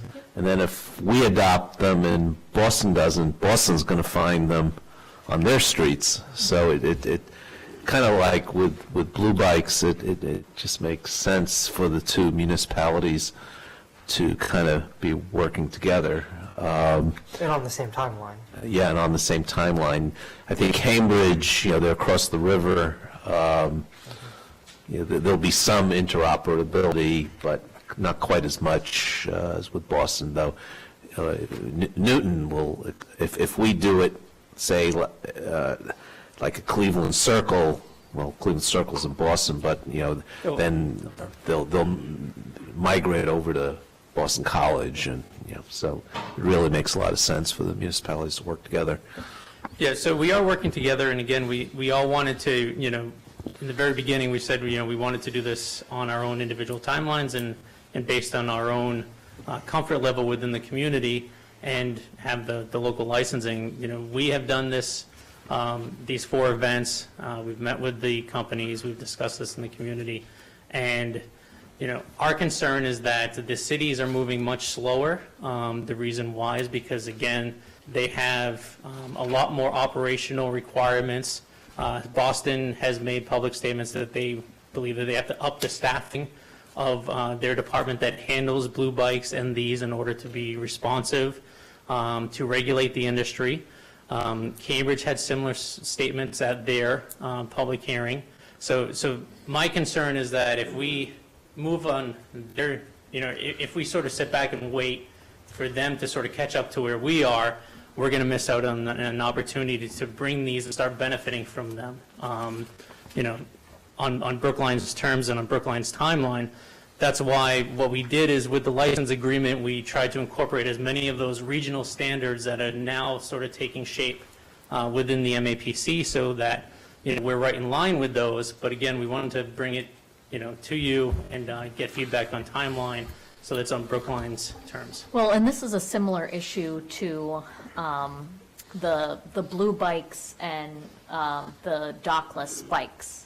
So right now, I understand that for the dockless bikes, you can pick one up in Newton, like a non-hubway town, city. But when it enters a hubway community, the app doesn't allow it to be found. So that would be, I think, the way that we would be able to have this license in Brookline. They could go into the neighboring jurisdiction. They just can't be picked up in that neighboring jurisdiction. Yeah, so both Lime's app and Bird's app. So when Bird released briefly this summer in Somerville and Cambridge, if you actually had their app and you called it up, you saw Boston outlined in a very red area on the app. And essentially what happened is if you rode a Bird into Boston, it didn't stop at the border and throw you off. It allowed you to continue your ride. But once you ended your ride, instead of showing up on the user's app, it actually blacked it out. So although I might be standing next to that Bird, the app doesn't show it. And because the map is geocoded, and what it did is it sent a message to Bird saying that your bike is in a no-ride area. I mean, sorry, not your bike, your scooter's in a no-ride area, and they dispatch staff to go pick it up and bring it back to the proper locations. In our draft pilot license agreement, this requirement is in there so that if a Bird finds its way into Newton or into Boston before they're licensed, or Lyme before they're licensed in any one of those communities, it will shut off. You won't be able to engage it, you won't be able to turn it on and start a ride, and it will notify them that a scooter is in a no-ride area. They send their staff to pick it up and bring it back. So that's one of the protections that, you know, in our discussions with Cambridge and Boston, when it looked like Brookline was moving forward faster, we built in those protections similar to what Lyme already has on their app for their MAPC bike share throughout the suburbs. If a bike finds its way into a Hubway community, their staff is notified and they remove those bikes. Yeah, I have a question. So maybe to the two bike companies, is there any research on safety issues with these e-scooters? I mean, I can imagine that bikes and e-scooters are going to be fighting over the bike lanes. Yeah. Yeah. And yeah, you have experience across the globe, so what is the experience in Europe, for example? Yeah, so I'm actually working on compiling this, and I was planning on sharing it with Director Corain when it's ready. But we've been in operation for about a year now, so we are starting to actually get hard data on what 12 months of operation looks like in any single city. The injury rates are low, I will say. The other thing that Bird does that I think sets us apart from competitors in the industry is that we do actually share revenue with the cities that we operate in, specifically for creating better shared streets infrastructure. And I think Board Member Hamilton probably can speak to this better than I can, but there is a lot of hard data that backs up that the more people that you have on the road out of cars, the safer the streets are for everyone. Drivers tend to be naturally more aware, people are moving a little slower. So safety is a big concern, and all of our riders have to go through like safety training before they activate their ride for the first time, and we do touch-ups, you know, every couple of weeks, every month, you know, when we need to, that teaches them how to share the road, how to be aware, how to be a good rider. But the safety data that we are seeing so far is good and is promising. This might actually be a good opportunity for John Harris to maybe address, since he is an avid cyclist in town, and I believe he is also in favor of this type of... And please be brief, Mr. Harris. Oh, okay. John Harris, Please. meeting member and co-chair of Climate Action Brookline, although speaking for myself. Yeah, I think this is fantastic. These are very ambitious entrepreneurs, the whole world of micromobility. The beauty of these scooter shares, it introduces the town to that. There are other kinds of vehicles that will suit other people that are coming down the road, and they're coming soon. So it's fantastic for us to get used to it. I just would tell everybody that basically right now, in terms of cars and trucks, the average sedan is 2 tons. That's 4,000 pounds. Figure an average driver with kids, briefcase, groceries or something. 2 tons, that's 4,000 pounds. An average driver, kids, briefcase, etc., roughly 200 pounds. What that means is that when you're driving your car, 95% of the fuel consumed and 95% of the emissions the vehicle gives off are for the vehicle itself, not even for the payload, and that's crazy. And the beautiful thing about micromobility is that the ratio is completely reversed. So we want to strongly encourage people to look into alternatives to driving for short trips, not only, first of all, obviously for fossil fuel cars, but also for electric cars, because as you will start hearing more of, we're desperately going to need a huge amount of renewable electricity to heat our buildings as we move to Brookline fossil fuel free by the year 2050. Mr. Harris, can you address specifically, as a cyclist? Yes. Are you nervous about sharing the bike lane with this kind of mobility? The distinction and I why? make is we now have 2 categories of users on the roads generally. First of all, we have pedestrians moving very slowly. We have sidewalks for them. Then we have the cars and trucks moving very quickly and big and bulky, et cetera, et cetera. In between are the micromobility devices that I think are going to be roughly moving at the same speeds. You know, on a city street, you're not going to be racing your bicycle And I assume the flow will be in between cars and pedestrians in speed-wise, but I think Not it'll on be fine. Beacon Street. Say again? Not on Beacon Street. What, bicyclists are racing? Zoom. Okay, well, it'll work Way out. faster than Sometimes 15 they miles have per to. hour. It'll work out. Okay. And by the way, one other thing to point out is what we're talking about today are the scooter share situations. But,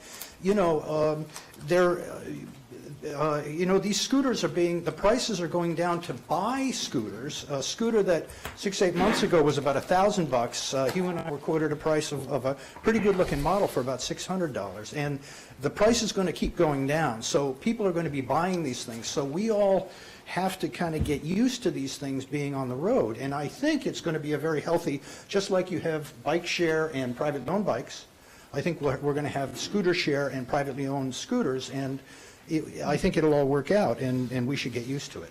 So, Thank you so much. thank you. Mr. Madison? I'll ask you to be brief, too. Let me just give you this. I took these Yeah, out of the Amazon, I think. But that top one is what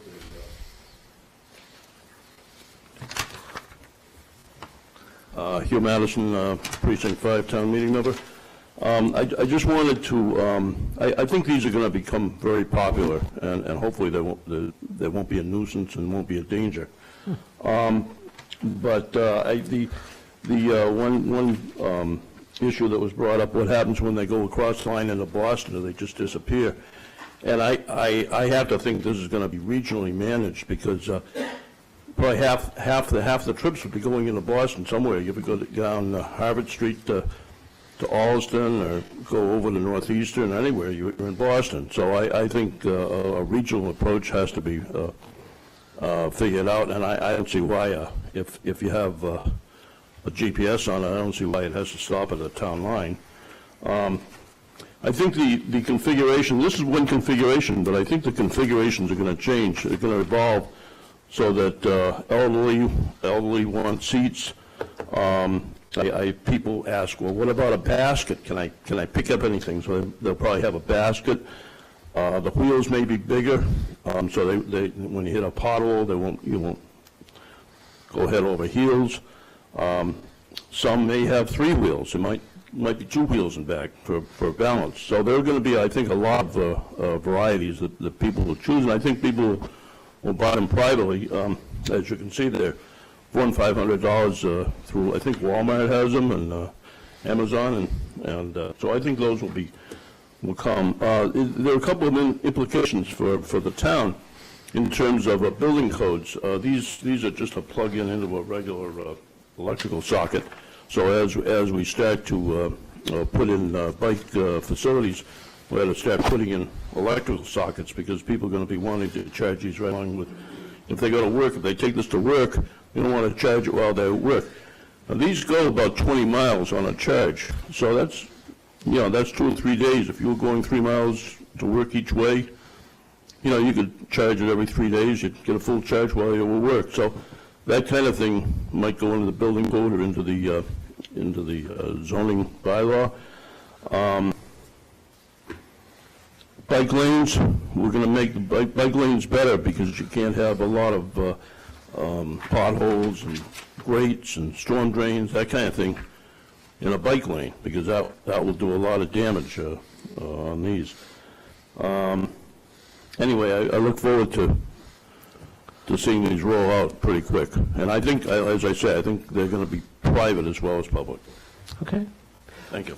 So we haven't really talked about next steps, but I think we're going to have to think through what the next steps are. I don't think we're prepared to talk about that tonight, but I think it was good to get this out into the public realm and people start thinking about it. I know Todd and Heather have been, and Chris Dempsey have been involved with discussions with the MAPC. So that'll continue. I presume at some point we'll have a public hearing, because I think we just want to hear from the public, see what they think, and see what happens. So I have a Yeah. couple of things. The reason why I've been so friendly towards this technology is because one of my roommates was a researcher at Children's Hospital, and I think the first 6 months that we lived together on Longwood Ave, she was walking back one night and got accosted. Somebody came up behind her, slapped her on the head, and took her phone, which she was on at the time, and made off with it. And it really shook her up.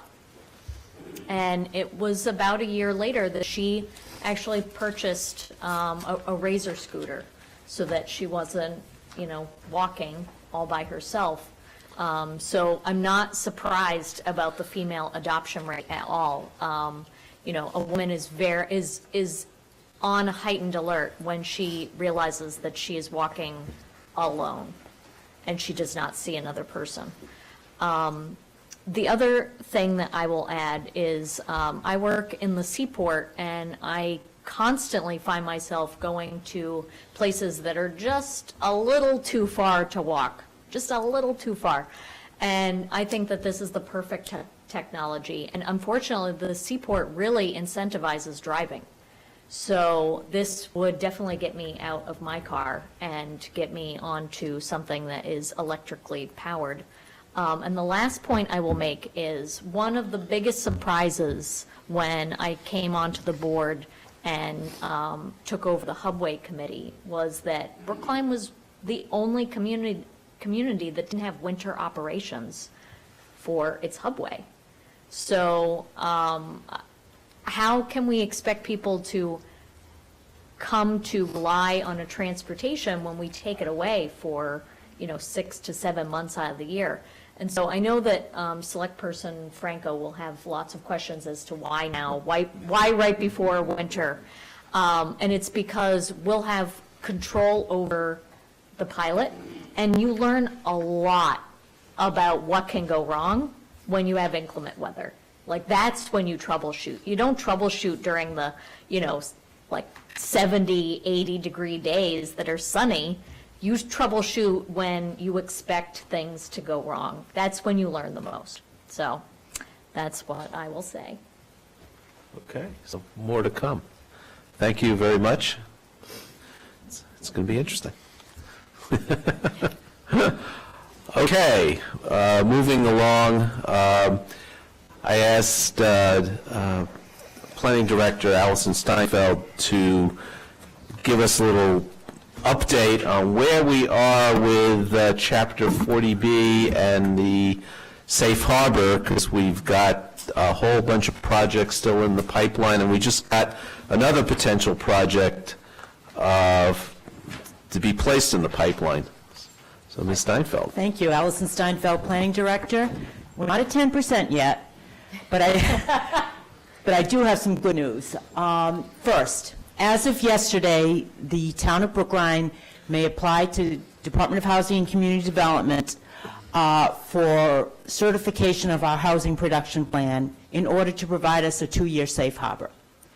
What that means is Pudding Stone was approved a few days ago. That's Hancock Village 2. Hancock Village 2 for 230 units. That has been combined with the 45 units approved for Babcock Place, which represents more than 1% of our total housing stock that have been approved to be placed on the subsidized housing inventory. That allows us, because we have a housing production plan, to get a 2-year safe harbor, which means that armed with a Pell, developers can apply to the town for a comprehensive permit, but the ZBA may legitimately deny those applications within 15 days of the opening of the public hearing. The developer may then seek an appeal from Housing Advisory Committee, HAC, Housing Appeals Committee. I know HAC is so much more appropriate.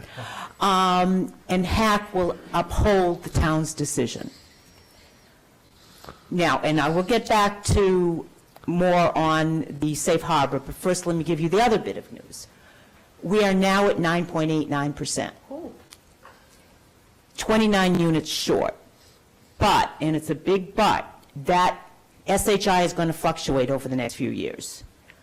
And it's going to fluctuate mainly because units that are on the SHI fall off the SHI if they do not get a building permit within 1 year of the comprehensive permit. The town now has 308 units in that situation. They have been on the SHI for a year, and for various reasons, they came off the SHI. I cannot predict how it's going to play out. I do know, and quite confident, that Jewish Community Housing for the Elderly, which has the comprehensive permit for the development next to KI, will be getting and applying for a building permit within a couple of months. At that point, we hit 10%. But again, it's not going to stay at 10%. Right. The other units that comprise those 308 units that have fallen off the SHI are residents of South Brookline for 161 units. That's Hancock 1. Hancock 1, which we have been told the developer is now developing his construction documents and will seek a building permit. That's probably going to take a year, assuming that moves forward.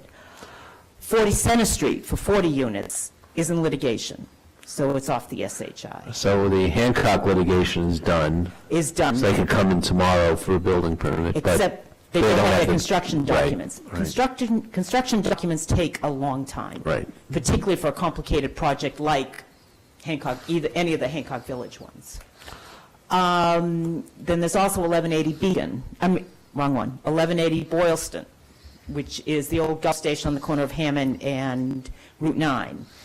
That fell off the SHI basically because the developer sort of realized it was a difficult project and it wasn't exactly all that feasible. He has since acquired property contiguous to 1180, and I expect, but again, don't know, that he'll be coming back for an amendment to his comprehensive permit. I also, now, those units have fallen off the SHI. Some may or may not come back on, don't know when. I also fully expect the SHI is going to fluctuate because there's highly unlikely that Puddingstone, Hancock Village 2, is going to fall off the SHI in 1 year because it's not going to get, it's unlikely that it will get its building permit in a year. When that happens, we'll probably fall below 10%, can't be sure because others are coming on. But once, in 1 year, October 29th, 2019, when Puddingstone falls off the SHI, we also lose the 2-year safe harbor. Right. So we've got the safe harbor at least for another year. For 1 year, October 29th, 2019. Okay. Well, that's, and of course, we're learning in our school construction projects that construction costs are escalating more than they ever have in, well, certainly recent history. Then, of course, we don't know what our beloved president is going to do with the tariffs, that he thinks he can win a tariff war. It's easy, he says. So I can also, so I don't know how the SHI is going to play Right. out. I can tell you now where we stand with 40Bs. We have 2 pending 40B applications that are before the ZBA.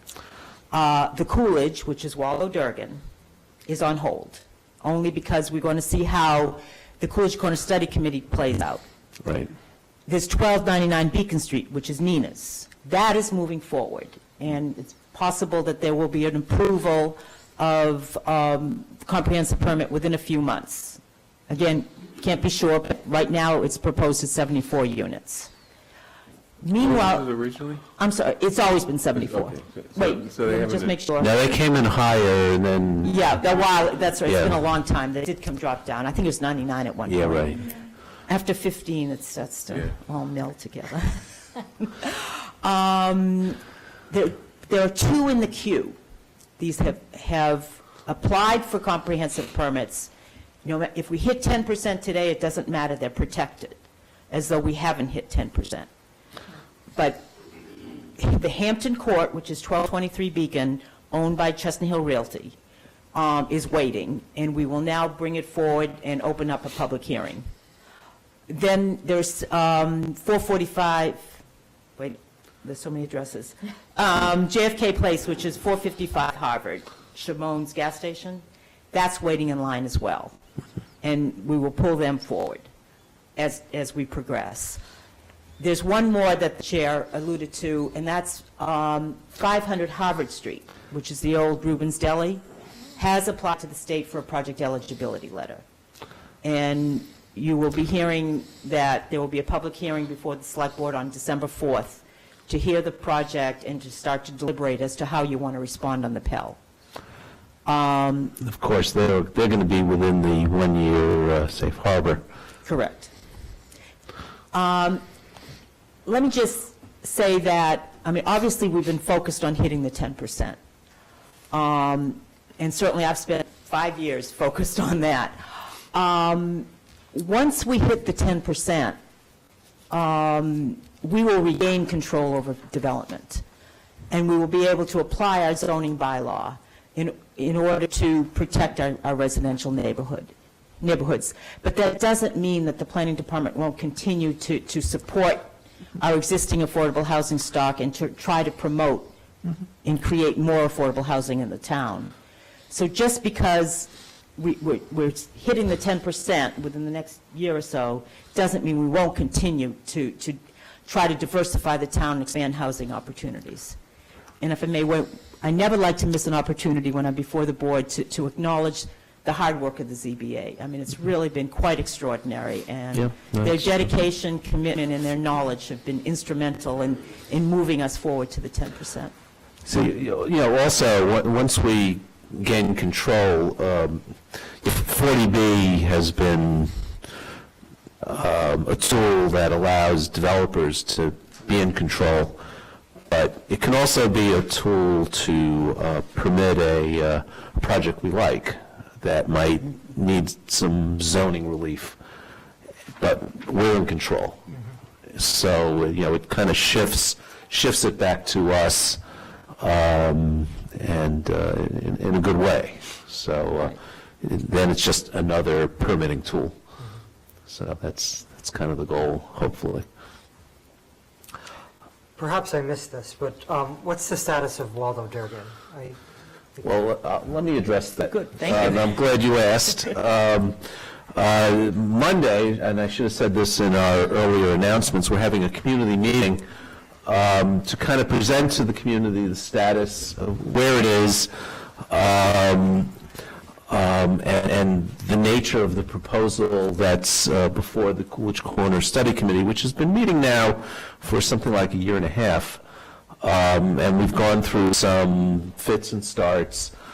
We started with 2 projects. The Holiday Inn has kind of dropped off, so we're now down to Waldo Durgan. And Waldo Durgan is being proposed as a potential mixed use, 2 buildings. One would be a hotel. That's the interior building in the old Waldo garage, I think it is. I forget Waldo and Durgan.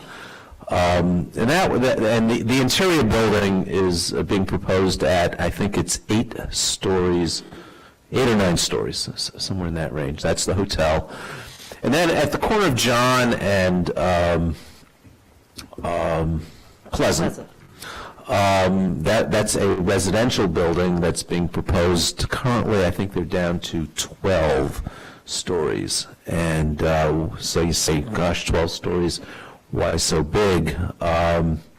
We engaged with a financial expert, Pam McKinney, who we've engaged in a number of other projects, who's a very well-respected real estate finance person, kind of known in the community, accepted by kind of both sides as a real expert, pushing and prodding the developers' pro forma cost assumptions, applying her own knowledge of the industry, and her access to experts in the industry in areas that she doesn't, know directly, perhaps hotels.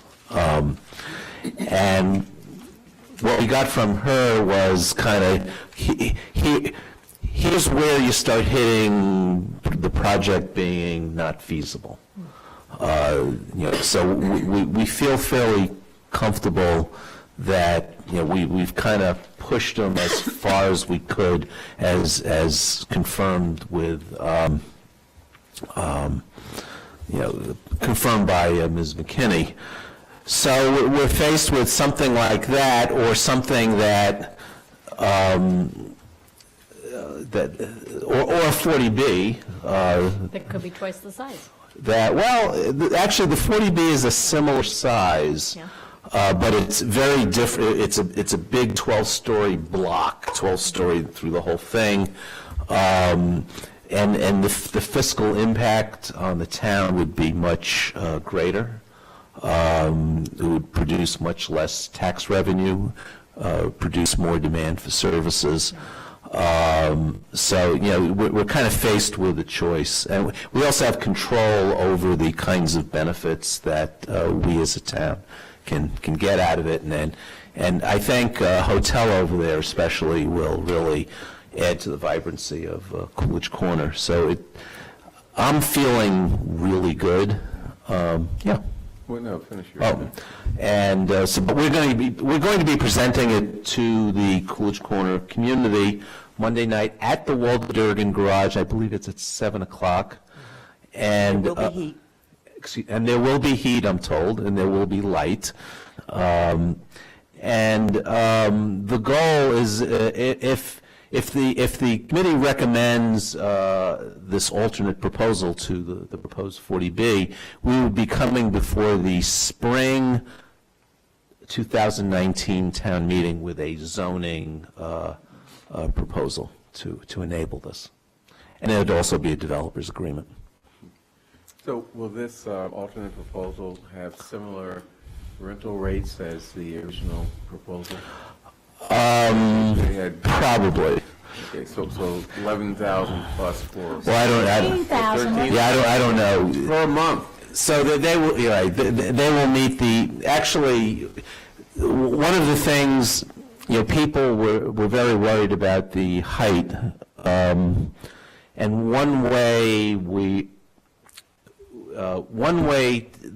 in the towns of inclusionary zoning, there's a provision that says there has to be 15% affordable units, but there could be a couple of alternate ways of providing that 15%. One of which is providing the units off-site. Okay, we explored that, and the Housing Advisory Board didn't want that. And I think there was, and I agree with this, nobody wanted none of the units in this complex to be affordable.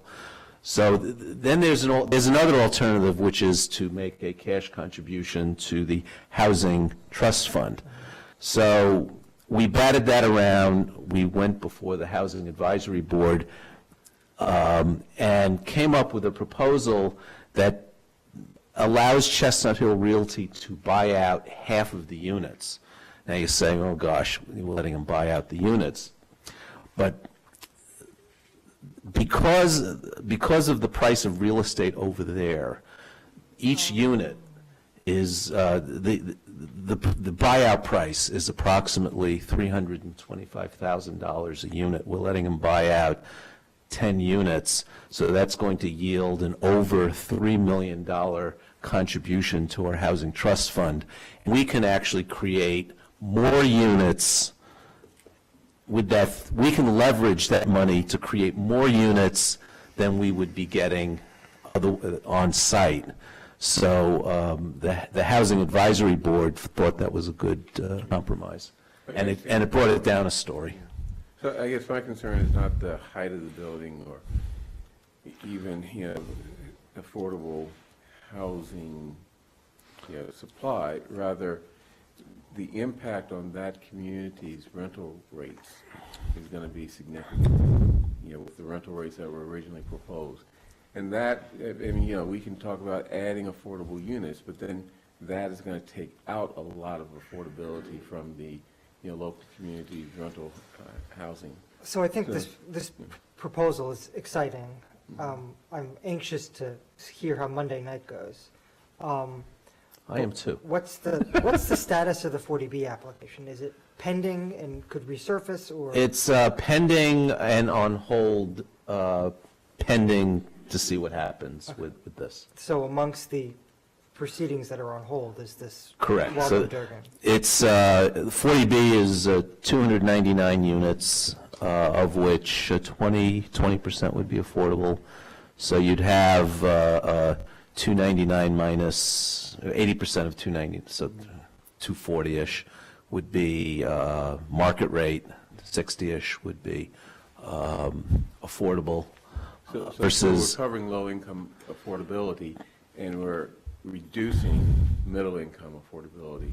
by In either raise. proposal. I mean, pardon? But- I mean, I'm just saying that, you know, we're sort of in a dilemma that is really, really hurting the town in terms of our ability to provide housing for, you know, our workers, you know, for middle-income people. I mean, it's not sustainable. I hear you. I don't know what we can do about it. I mean, but we should start thinking about what. Right, and actually, I think the Housing Advisory Board is looking at our zoning, and the approach they're taking is looking at the level of affordability in the inclusionary piece of our zoning. And that's an active study, I believe, that's going on over there. Any other questions?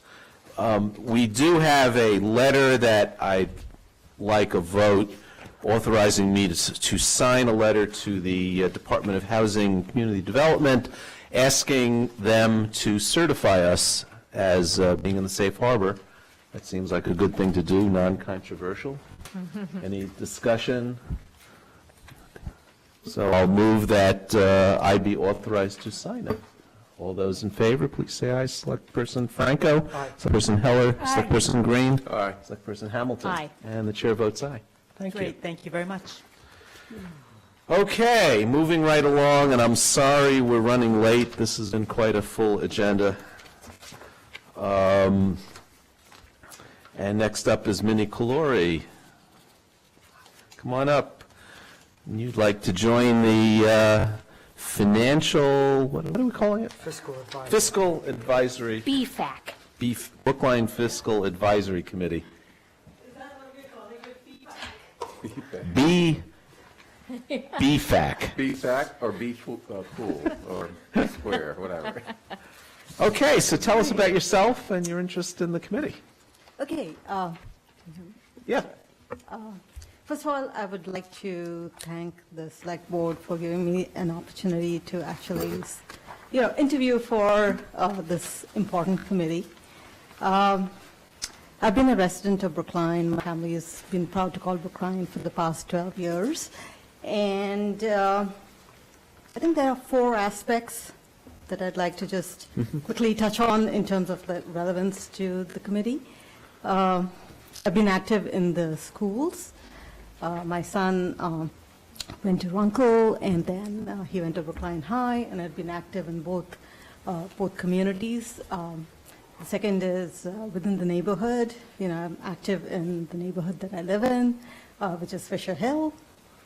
And the third is my involvement with the Brookline Community Foundation. I was a trustee for 6 years. And finally, the fourth is my work experience, which is just a professional background before I moved to Brookline. I've been in banking and finance, and a lot of the work, or almost all the work that I've done in my professional career has been, financial analysis and how do you use information and data to make decisions, both at the strategic level for a business as well as at a program level. So that's kind of my background. And please feel free to ask me other questions. Okay. You can go first. So I want to dive into the Brookline Community Foundation, since a lot of our questions tend to be around, okay, you know finance, but do you know municipal finance? It's close enough, it's a nonprofit, so what lessons did you learn getting involved there? So with the Brookline Community Foundation, I feel like, putting aside the municipal finance aspect for a moment, because, I did not learned a lot about municipal finance, but I feel that my key learning was really about understanding our community and the needs in our community. For example, Brookline, the foundation has a report called Understanding Brookline, which I think many of you might have read. And that really, helped give me an insight into, for example, this notion that Brookline is an affluent community, but not really. I mean, we have a 13% poverty rate, and we have many more who are living in economic insecurity. And so there's that part. And then the other piece is, through the grants, again, grant requests that we got from various nonprofits in the community. It's really understanding how vibrant our community is and how wonderful organizations exist within our community that want to do good in the community. And and then I was in the finance committee at the foundation. So it was, more about understanding how the money that we raised actually could be allocated in a fiscally responsible way to different kind of programs. And, and I was also on the development committee, which was, how hard it is to raise money because there are so many wonderful organizations within the community, but our community is so large-hearted, they find a way to support all these organizations. So that was basically the learning I took out of the Community Foundation. Thank you. So thank you for applying. I'm hoping you can unpack one of the answers you gave to one of the questions on the application form. And the question is, what type of issues would you like to see this board address? And you responded, long-range thinking of the town's future, both fiscally as well as qualitatively preserving the community's fabric. I think fiscally, I'd like to hear more about your thoughts. I'm especially interested in qualitatively what you're hoping this committee could take a look at. So, one of the reasons why I and all of us love Brookline is because it's an amazing community. It's an amazing place to live. We are blessed in our schools and the school system. We have wonderful parks, and we have a pretty good infrastructure, I think. But the question is for the future, and I think we're grappling with that right now, which is how do we raise money in such a way that is not an excessive burden on our taxpayers? Because we have people across all income spectrums in this town. And how do we do that? Other than taxes, what are the other things that we can do? Which is the reason why I was so interested in this committee. And so to me, it's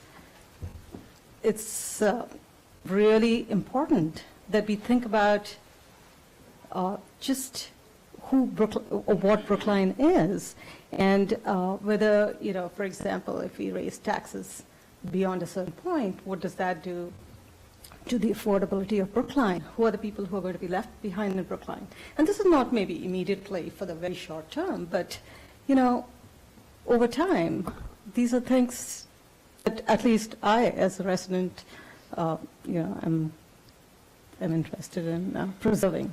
So thank you for that response. I don't remember capacity to pay being in the charge, so I want to just give you realistic expectations that I don't think that's something that this board is expecting to come out of this committee. We're more looking for an over-the-shoulder review of what's happening now, and to the early part of your response, sort of holistic thinking about what some of the alternatives to revenue-raising measures that we're currently undertaking. And property taxes is one of those.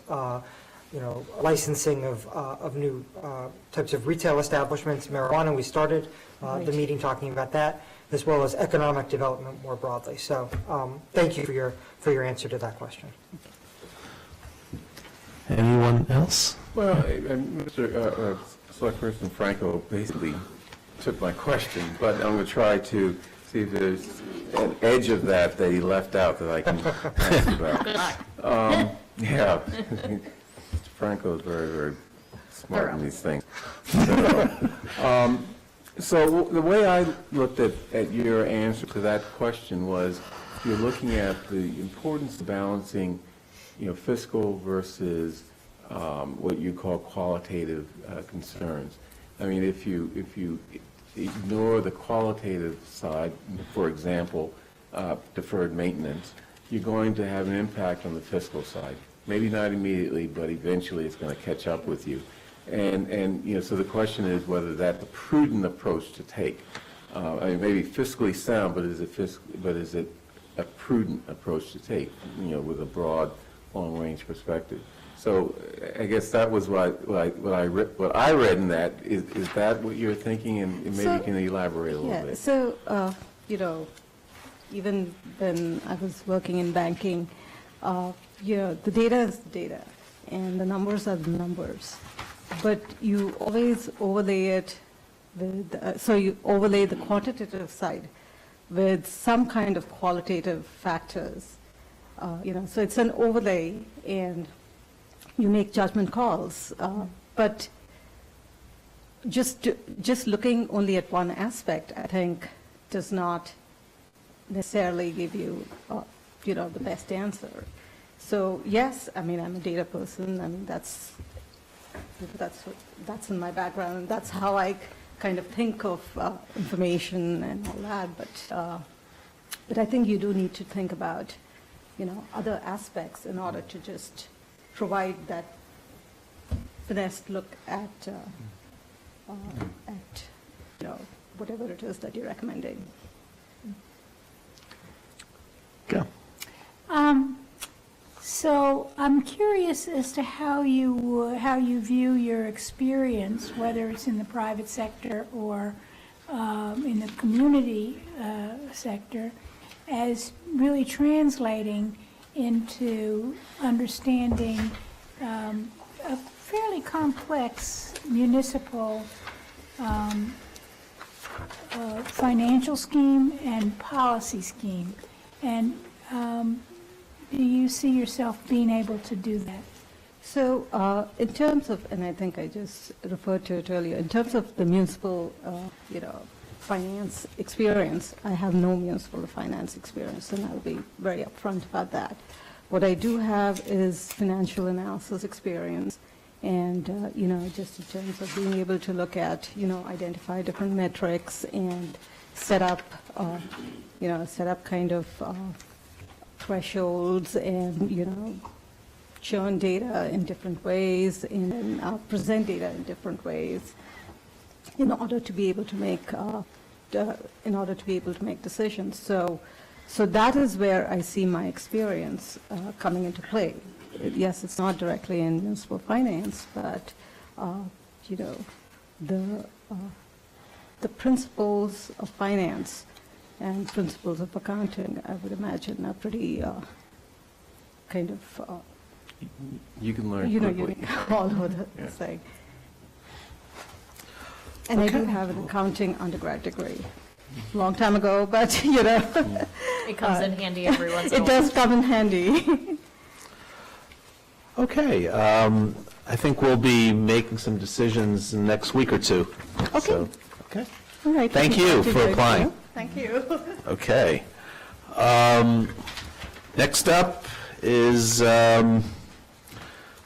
we're only running a little over an hour behind. Sorry. And this is a question of approving the application of Rhines International, doing business as Gigaku Japanese Barbecue, and this is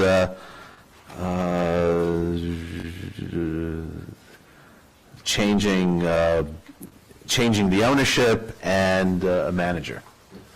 Okay, tell us what's going on. Well, thank you for your time, and thank you for welcoming us to your beautiful city, by the way. You already corrected the other person's fight. I do, for the background checks, for the liquor license, I had to be fingerprinted, and I went to the police station this morning.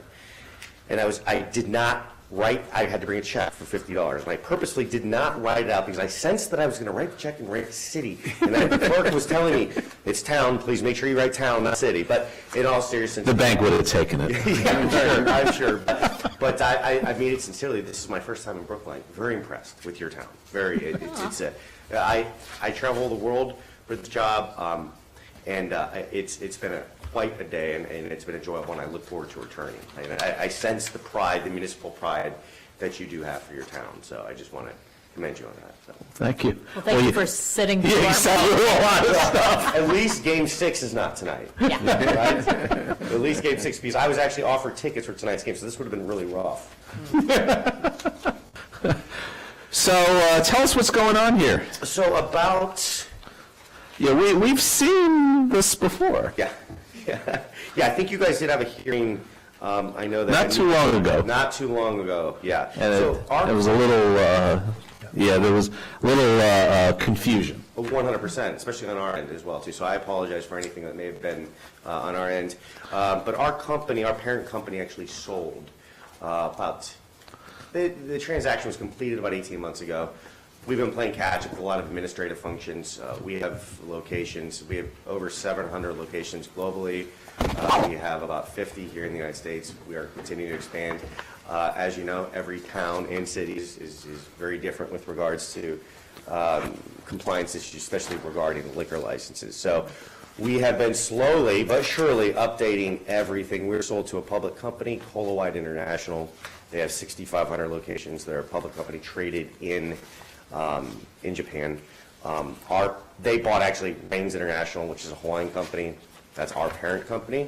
The way it works is we have Reigns International, Reigns, California, where our U.S. headquarters are, and Reigns, Massachusetts. So Reigns, Massachusetts owns all of our Massachusetts stores. So we've had to update everything. So for the liquor license, we had to update Anita. Our manager actually moved. He took a job with another company. He actually moved to London. So Anita has been appointed the new manager at the very wonderful Brookline location on Beacon. If you have not yet been there, it's fabulous. I might be a bit biased, but it is very good. It's excellent. Very healthy and filling. And we also had to update due to some internal corporate reshuffling with some of our officers. We had to update the officer list for Reigns, Massachusetts, which was removing the 2 individuals and placing me in that position. So Nita was here, you were here. I was here the previous week, yeah. Okay, so and you. Joe's she's decided to stay back there this Right, time. so you've already been grilled by us. You did a very good job. She was very nervous, by the way. So. Yeah, I got that feeling, but we're not terrible people, right? We're just doing our job on behalf of the community.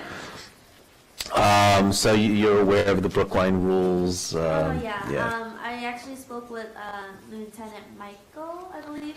He called me to set up a meeting to go over the regulations, and he already sent it to me, and I reviewed it already too.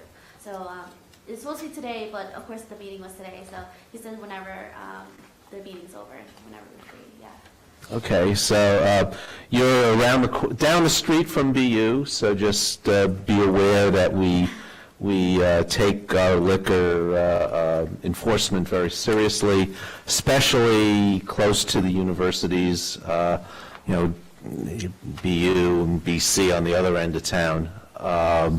So we do stings, and as much as I like seeing you here, we don't want to see you here. No, we're definitely fully aware of the situation and our location as well, because we do get a lot of students, and definitely we're most strict on ourselves. That's our company motto, to be honest. We're only strict on ourselves. That's the only way we're going to be able to present our operation. So in order to represent Yukaku, that's what we do, and we're mainly strict on ourselves and mainly strict on our staff. So you won't have a problem with that at all. Okay. Yeah, this actually came up I had lunch at the location today. It came up. I was talking to Ko, who's the regional manager, and I mean without prompt, we were just talking about how strict the company really does, or how strict the company behaves with regards to this issue. It's something they take extremely seriously, extremely seriously. Do you card everyone? Oh no, yes, definitely. We've pre-shipped it with every staff. We card everyone. Our age, even though it says through our alcohol certification that you have to card someone 30 and under, we do 40. and under. So just to play safe and sorry. I mean, if you're gonna drink out anyway and you don't have your ID, then that's only their fault, not ours. So we're just doing a job, just same way as you guys. Any questions from the board? Okay, this is a public hearing. If there's any members of the public who wish to speak, now's your chance. Forever hold your peace. Okay, so I'll move that we approve the application of Rains International Massachusetts, Inc., doing business as Gukaku. Gukaku, you did a great job. We've heard lots of different... I'm terrible at... Gukaku, good job. Okay. Not that bad. Oh, okay. Japanese barbecue, holder of a 7-day all kinds of alcoholic beverage common victular license at 1002 Beacon Street for a change of manager from Dennis Manifugo. Thank you. To Anita Lee. Your name is much easier.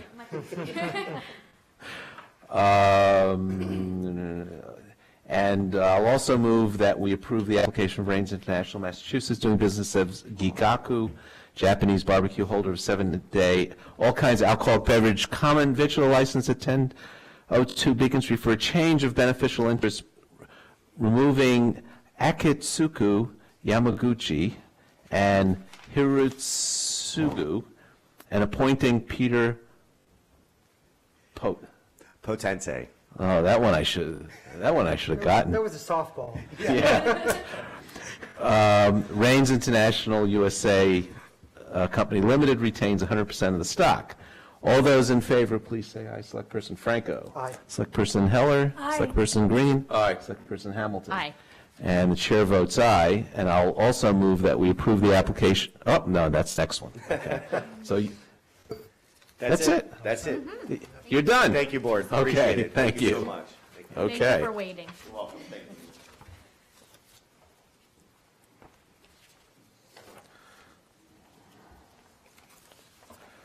Okay, next up is Coolidge Corner Clubhouse. Weren't they here like last week or the week before? Yes, they were. Good evening, Mr. Chair, members of the board. I'm Shana Duff from the Law Office of Robert Allen. I'm here on behalf of Charlestown Chiefs, and they were just here at the beginning of October for a license transfer to take over Coolidge Corner Clubhouse, which you approved, and the ABCC did also approve on October 23rd. But the bank is requiring a pledge of the license as a part of the loan, so we need to get that approved through you and through the ABCC, and that is the only factor here. Nothing else has changed. Okay. This seems to be a pretty straightforward thing. Any questions from the board? This isn't a public hearing, right? No, it's not. But I'll take any public comment if anyone wishes. I see none. I will just say that this is a nice incentive for them to, keep their nose clean, so to speak. Right, and have the paperwork right the first time so they don't come back, sit for an hour late. Well, anyway, sorry, I didn't say that. Okay. We had extra conditions. There you go. I'll move that we approve the application of Charlestown Chiefs LLC, doing business as Coolidge Corner Clubhouse. Noah Eisendrath, manager for a pledge of license. Charlestown Chiefs LLC is the holder of a license to expose, keep for sale, and to sell all kinds of alcoholic beverages to be drunk on the premises as a 7-day common victular at 307 Harvard Street. All those Pledges to Easter Bank. and the pledges to Eastern Bank, and that should be reflected in the motion. All those in favor, please say aye. Select Person Franco. Aye. Select Person Heller. Aye. Select Person Green. Aye. Select Person Hamilton. Aye. And the chair votes aye. Thank you. Okay, warrant articles. Good evening. This meeting is the board's last opportunity to make a motion on articles for the November 13th town meeting in order to make the supplement mailing. The supplement mailing is, the deadline is noon on the 7th of November, and the board meeting is later that evening. So there are two articles that we're looking for the board to review. The first is collective bargaining. We currently are in negotiations with the police union. We had hoped that we would have something potentially to present to town meeting. We have time scheduled for our 3A hearing at the JLMC this Thursday. It's extremely tight for that deadline to actually make a recommendation and then allow for the advisory committee and the board to react to that if we were able to reach an agreement. So the current recommendation, since there are no collective bargaining agreements in front of you, is for no action. I should note that in the future agenda item for calling a special town meeting in December, I'm recommending that we also add a collective bargaining warrant article in case we do have an agreement, and it will give town meeting more time to review it. And we don't need an unpaid bills warrant article? No. Okay, good. So I guess, assuming there's no questions or discussion, I'm going to move a no action recommendation. All those in favor, please say aye. Select person Franco? Aye. Select person Heller? Aye. Select person Green? Aye. Select person Hamilton? Aye. And the chair votes aye. Okay. You all should have received your combined reports, and you'll Yes. note that in the combined reports, there was a motion made under Article 17. The petitioner of that motion is here, so you can explain. Mr. Margolis, I apologize for the late hour. But that's the price of making a motion before town meeting. It's a pleasure to watch democracy in action. John Margolis, town meeting member, Precinct 7. I think you know what the motion before you is. It would limit the ability of the town to require or enter into non-disclosure agreements with respect to employment discrimination and civil rights claims. And very simply, I suggest to you, you can find all sorts of practical reasons why you can argue that this is not a good idea, and the reason why you should approve this is or recommend favorable action is because it's the right thing to do. Justice Brandeis said that sunlight is the best disinfectant. It's a cliche, but cliches have truth in them, and that one does. The town should not be sweeping its dirt under the rug and trying to hide it there, and that's what non-disclosure agreements do. I've heard a lot of talk about how, well, there's public records law. Well, the public records law is limited, and the practical fact is that in almost every case, there's no public records request made. And that's why non-disclosure agreements are practical, and it's why the town has insisted upon them. The town should not be doing that. The town should be willing to stand up and take the price and the cost, including public censure when its employees do something wrong. And now it tries to hide that. You know of the incident that took place, I think about a year and a half, almost 2 years ago now, at the Walgreens parking lot. I know a little bit about that because the individual who was brutalized by one of our police officers is married to a client of mine. We were the first ones that they called after it happened. The gentleman is a social worker. He was waiting for a client to fill some prescriptions at Walgreens.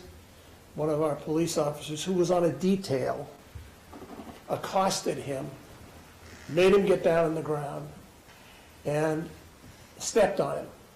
I know there's been a denial of that, but he went to the hospital, and the medical records show that he had contusions in his back and neck area.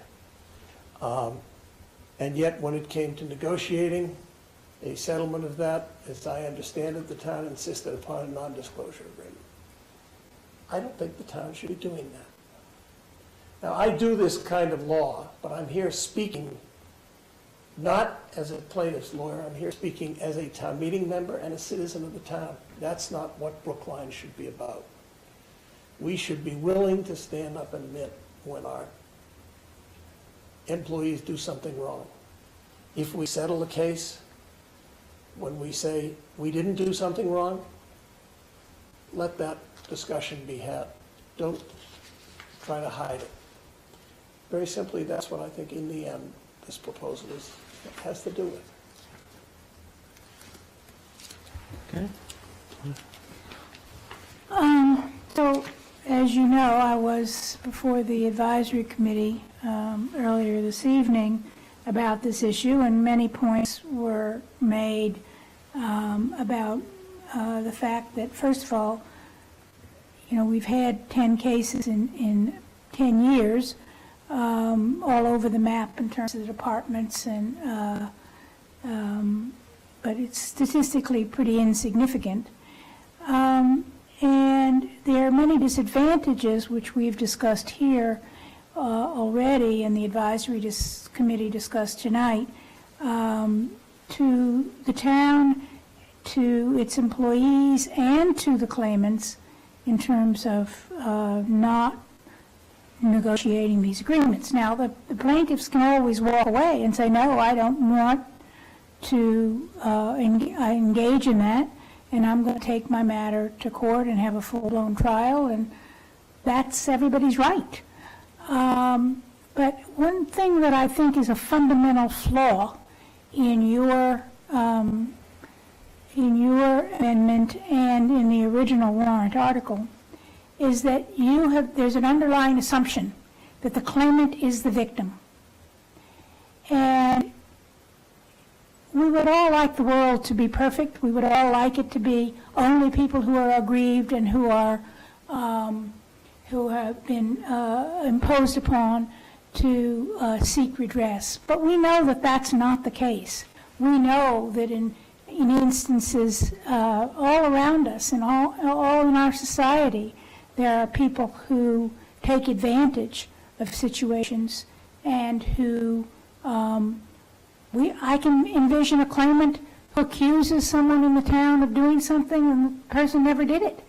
I can, but because the claimant is perhaps angry at the employee for something, I can envision that. And I can, in that case, the employee is the victim. I mean, the town, it's hard to say that the town is really a victim because the town is an organization. But these cases always come down to a dispute between a person who believes he or she is aggrieved or wants to say that assert that he or she is aggrieved, and a person in the town who may have an opposite view,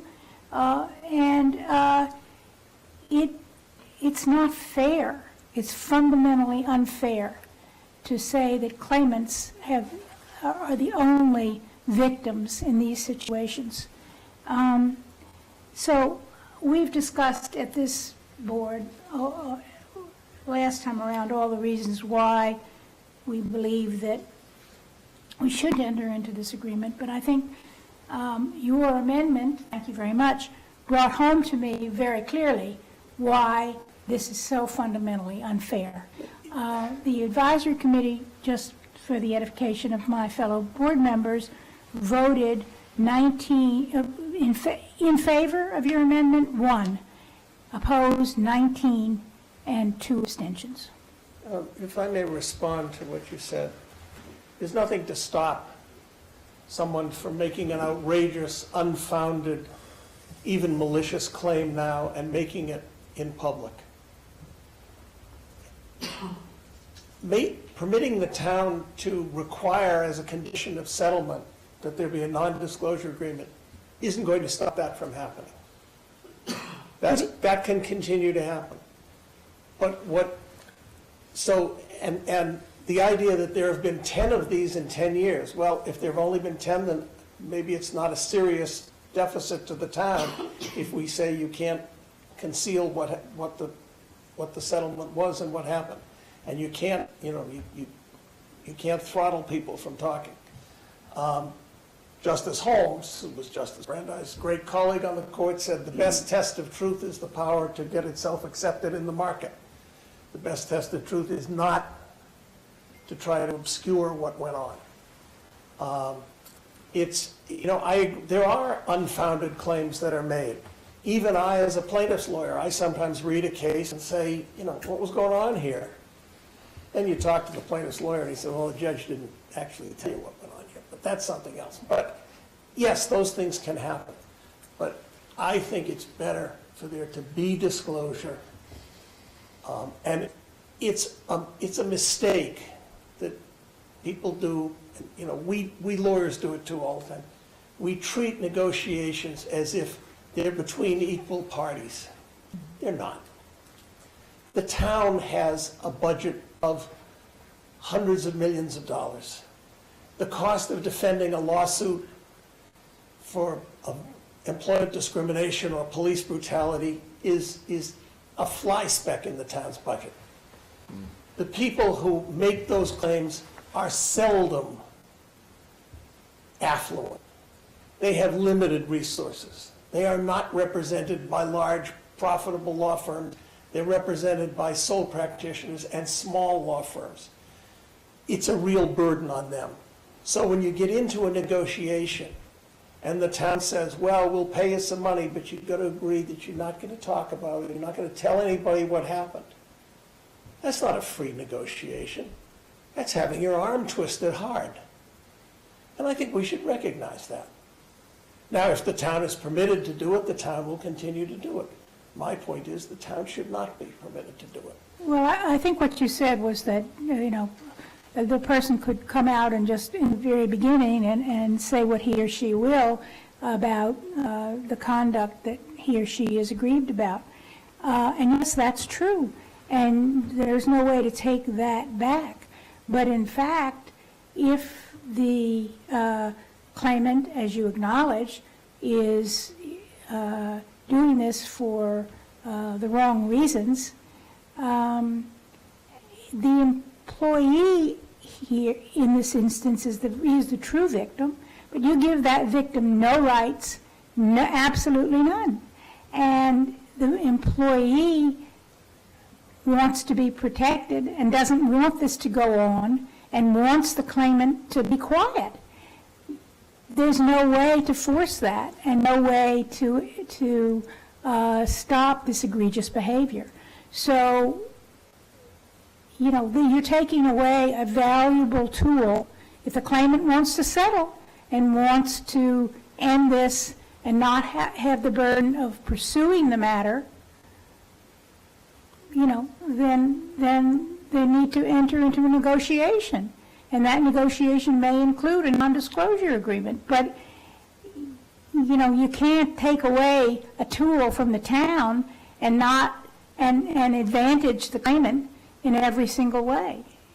Even the claimants who don't deserve to be advantaged. The employee whom you posit as a victim has a right to a private action for defamation. And indeed, if the defamation goes to one's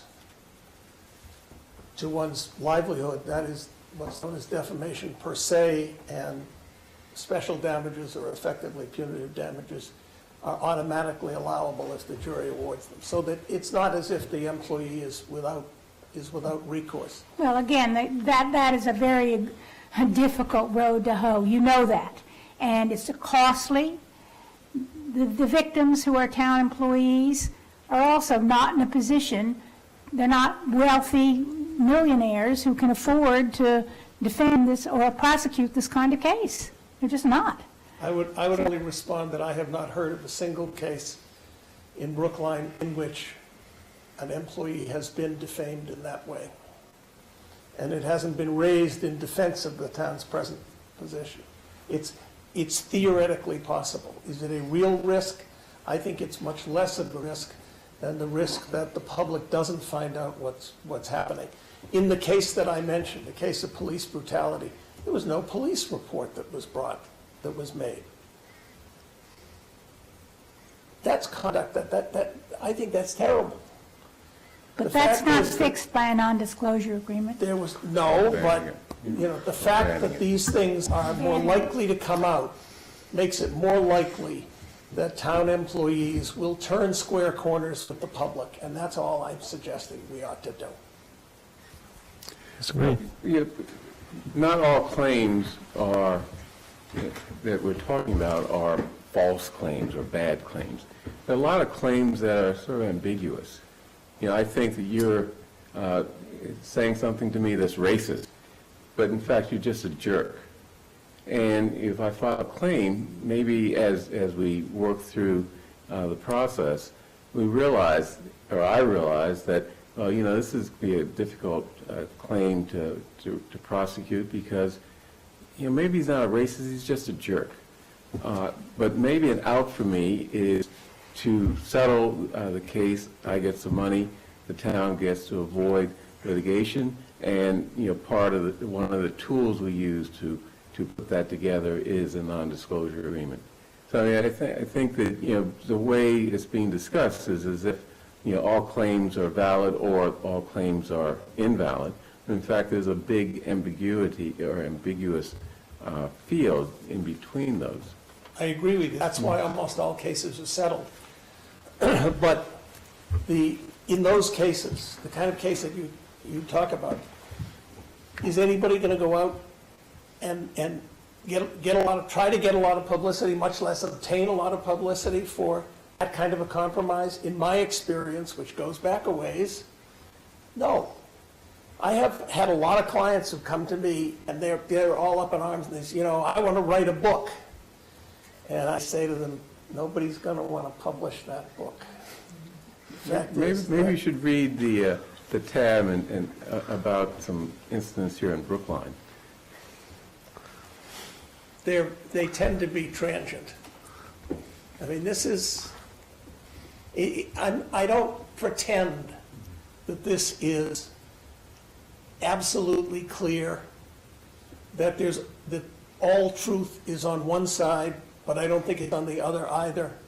But I think, in general, government should be open, and one of the benefits to the public of openness, it's not just openness for openness' sake, but it's the best way to get government to operate more honestly, more efficiently, more fairly.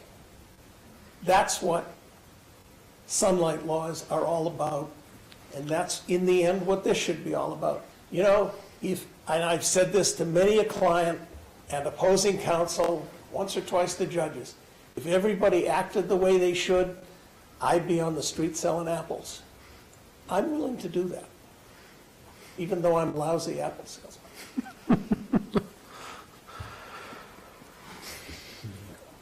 I will just say that I am pleased to see what was my original concern with the warrant article as it was presented last time, that you have closed a gap for me. So thank you for presenting this amendment. Okay, so we would have to reconsider, and someone on the winning side would need to consider, to offer the motion.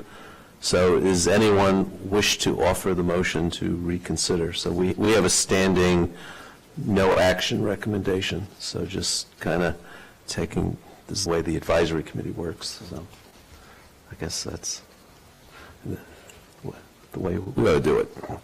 So I don't see do I see a motion to reconsider? I will make a motion to reconsider. But you can't, I can't. because you were on the losing side. Oh, wow.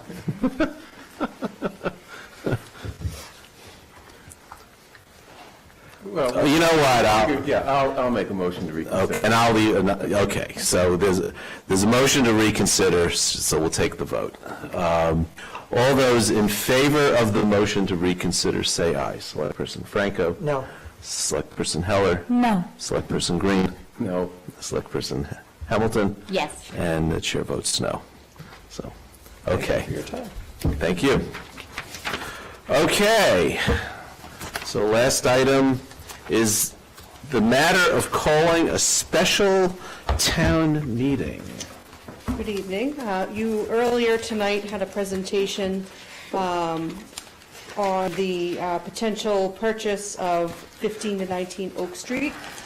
the mechanism to actually do that, we need to call a special town meeting that will allow us to acquire the property. Since we are calling a special town meeting, we're taking advantage of that and helping ourselves with the timelines that we need for settling the fiscal 19 budget. So our recommendation would be to finish all the matters under fiscal 19 during the November town meeting, and the 2 school schematic design votes, which are kind of open items, refile those as new warrant articles in this new special town meeting. And I also mentioned the need to have a collective bargaining warrant article. So you have a few things in front of you tonight. You have an earlier memo from me describing the need to isolate and refile the 2 schematic design articles. You have a memo from me that should have been at your places that has a prepared vote for you to call a special town meeting. Because of the compressed timeline, we'll need the board to waive some notice requirements in order to open and close the warrant tonight and execute it tonight. The bylaw pertaining to the timing of town meeting and the mechanism to open and close has been attached just for your information. And then also you should have a copy of the proposed warrant for the town meeting, which includes our 4 articles, the first being the collective bargaining warrant article, the second being the $1.5 million for schematic design to the Driscoll School, the third being the release of the $1.5 million already appropriated for the Baldwin School, and then the 4th article is for the acquisition of the properties mentioned earlier this evening as well. Okay. Any questions? So I will move that we call a special town meeting for Thursday, December 13th at 7 p.m. and waive the requirements of sections 2.1.2 through 2.1.3 of the town's bylaws, open and close the warrant, and include in the warrant the articles proposed for the Driscoll Baldwin school projects and an article for potential collective bargaining agreements. All those in favor, please say aye. Selectperson Franco. Aye. Selectperson Heller. Aye. Selectperson Green. Aye. Selectperson Hamilton. Aye. And the chair votes aye. And now we have to move to execute the warrant for the special town meeting. So all those in favor, please say aye. Selectperson Franco. Aye. Selectperson Heller. Aye. Selectperson Green. Aye. Selectperson Hamilton. Aye. And the chair votes aye. Do we get to call it a special? It's special number 2. Special, we're gonna, It's especially special. Well, technically, it's it's special, we're gonna. Special number 3. Well, it's special number 3, but it's a new town meeting, so the other 2 Oh, yeah. specials were together, so. Right, this is not a special within. This is a special, Brand new special. A brand new. right, So we actually adjourn and then start. exactly, Brand new. yep, Yep. Oh, my goodness. yeah. Can we require everyone to speak in British accents so I know that we've transitioned into something different? I don't think No? so. Okay, that concludes our business for tonight.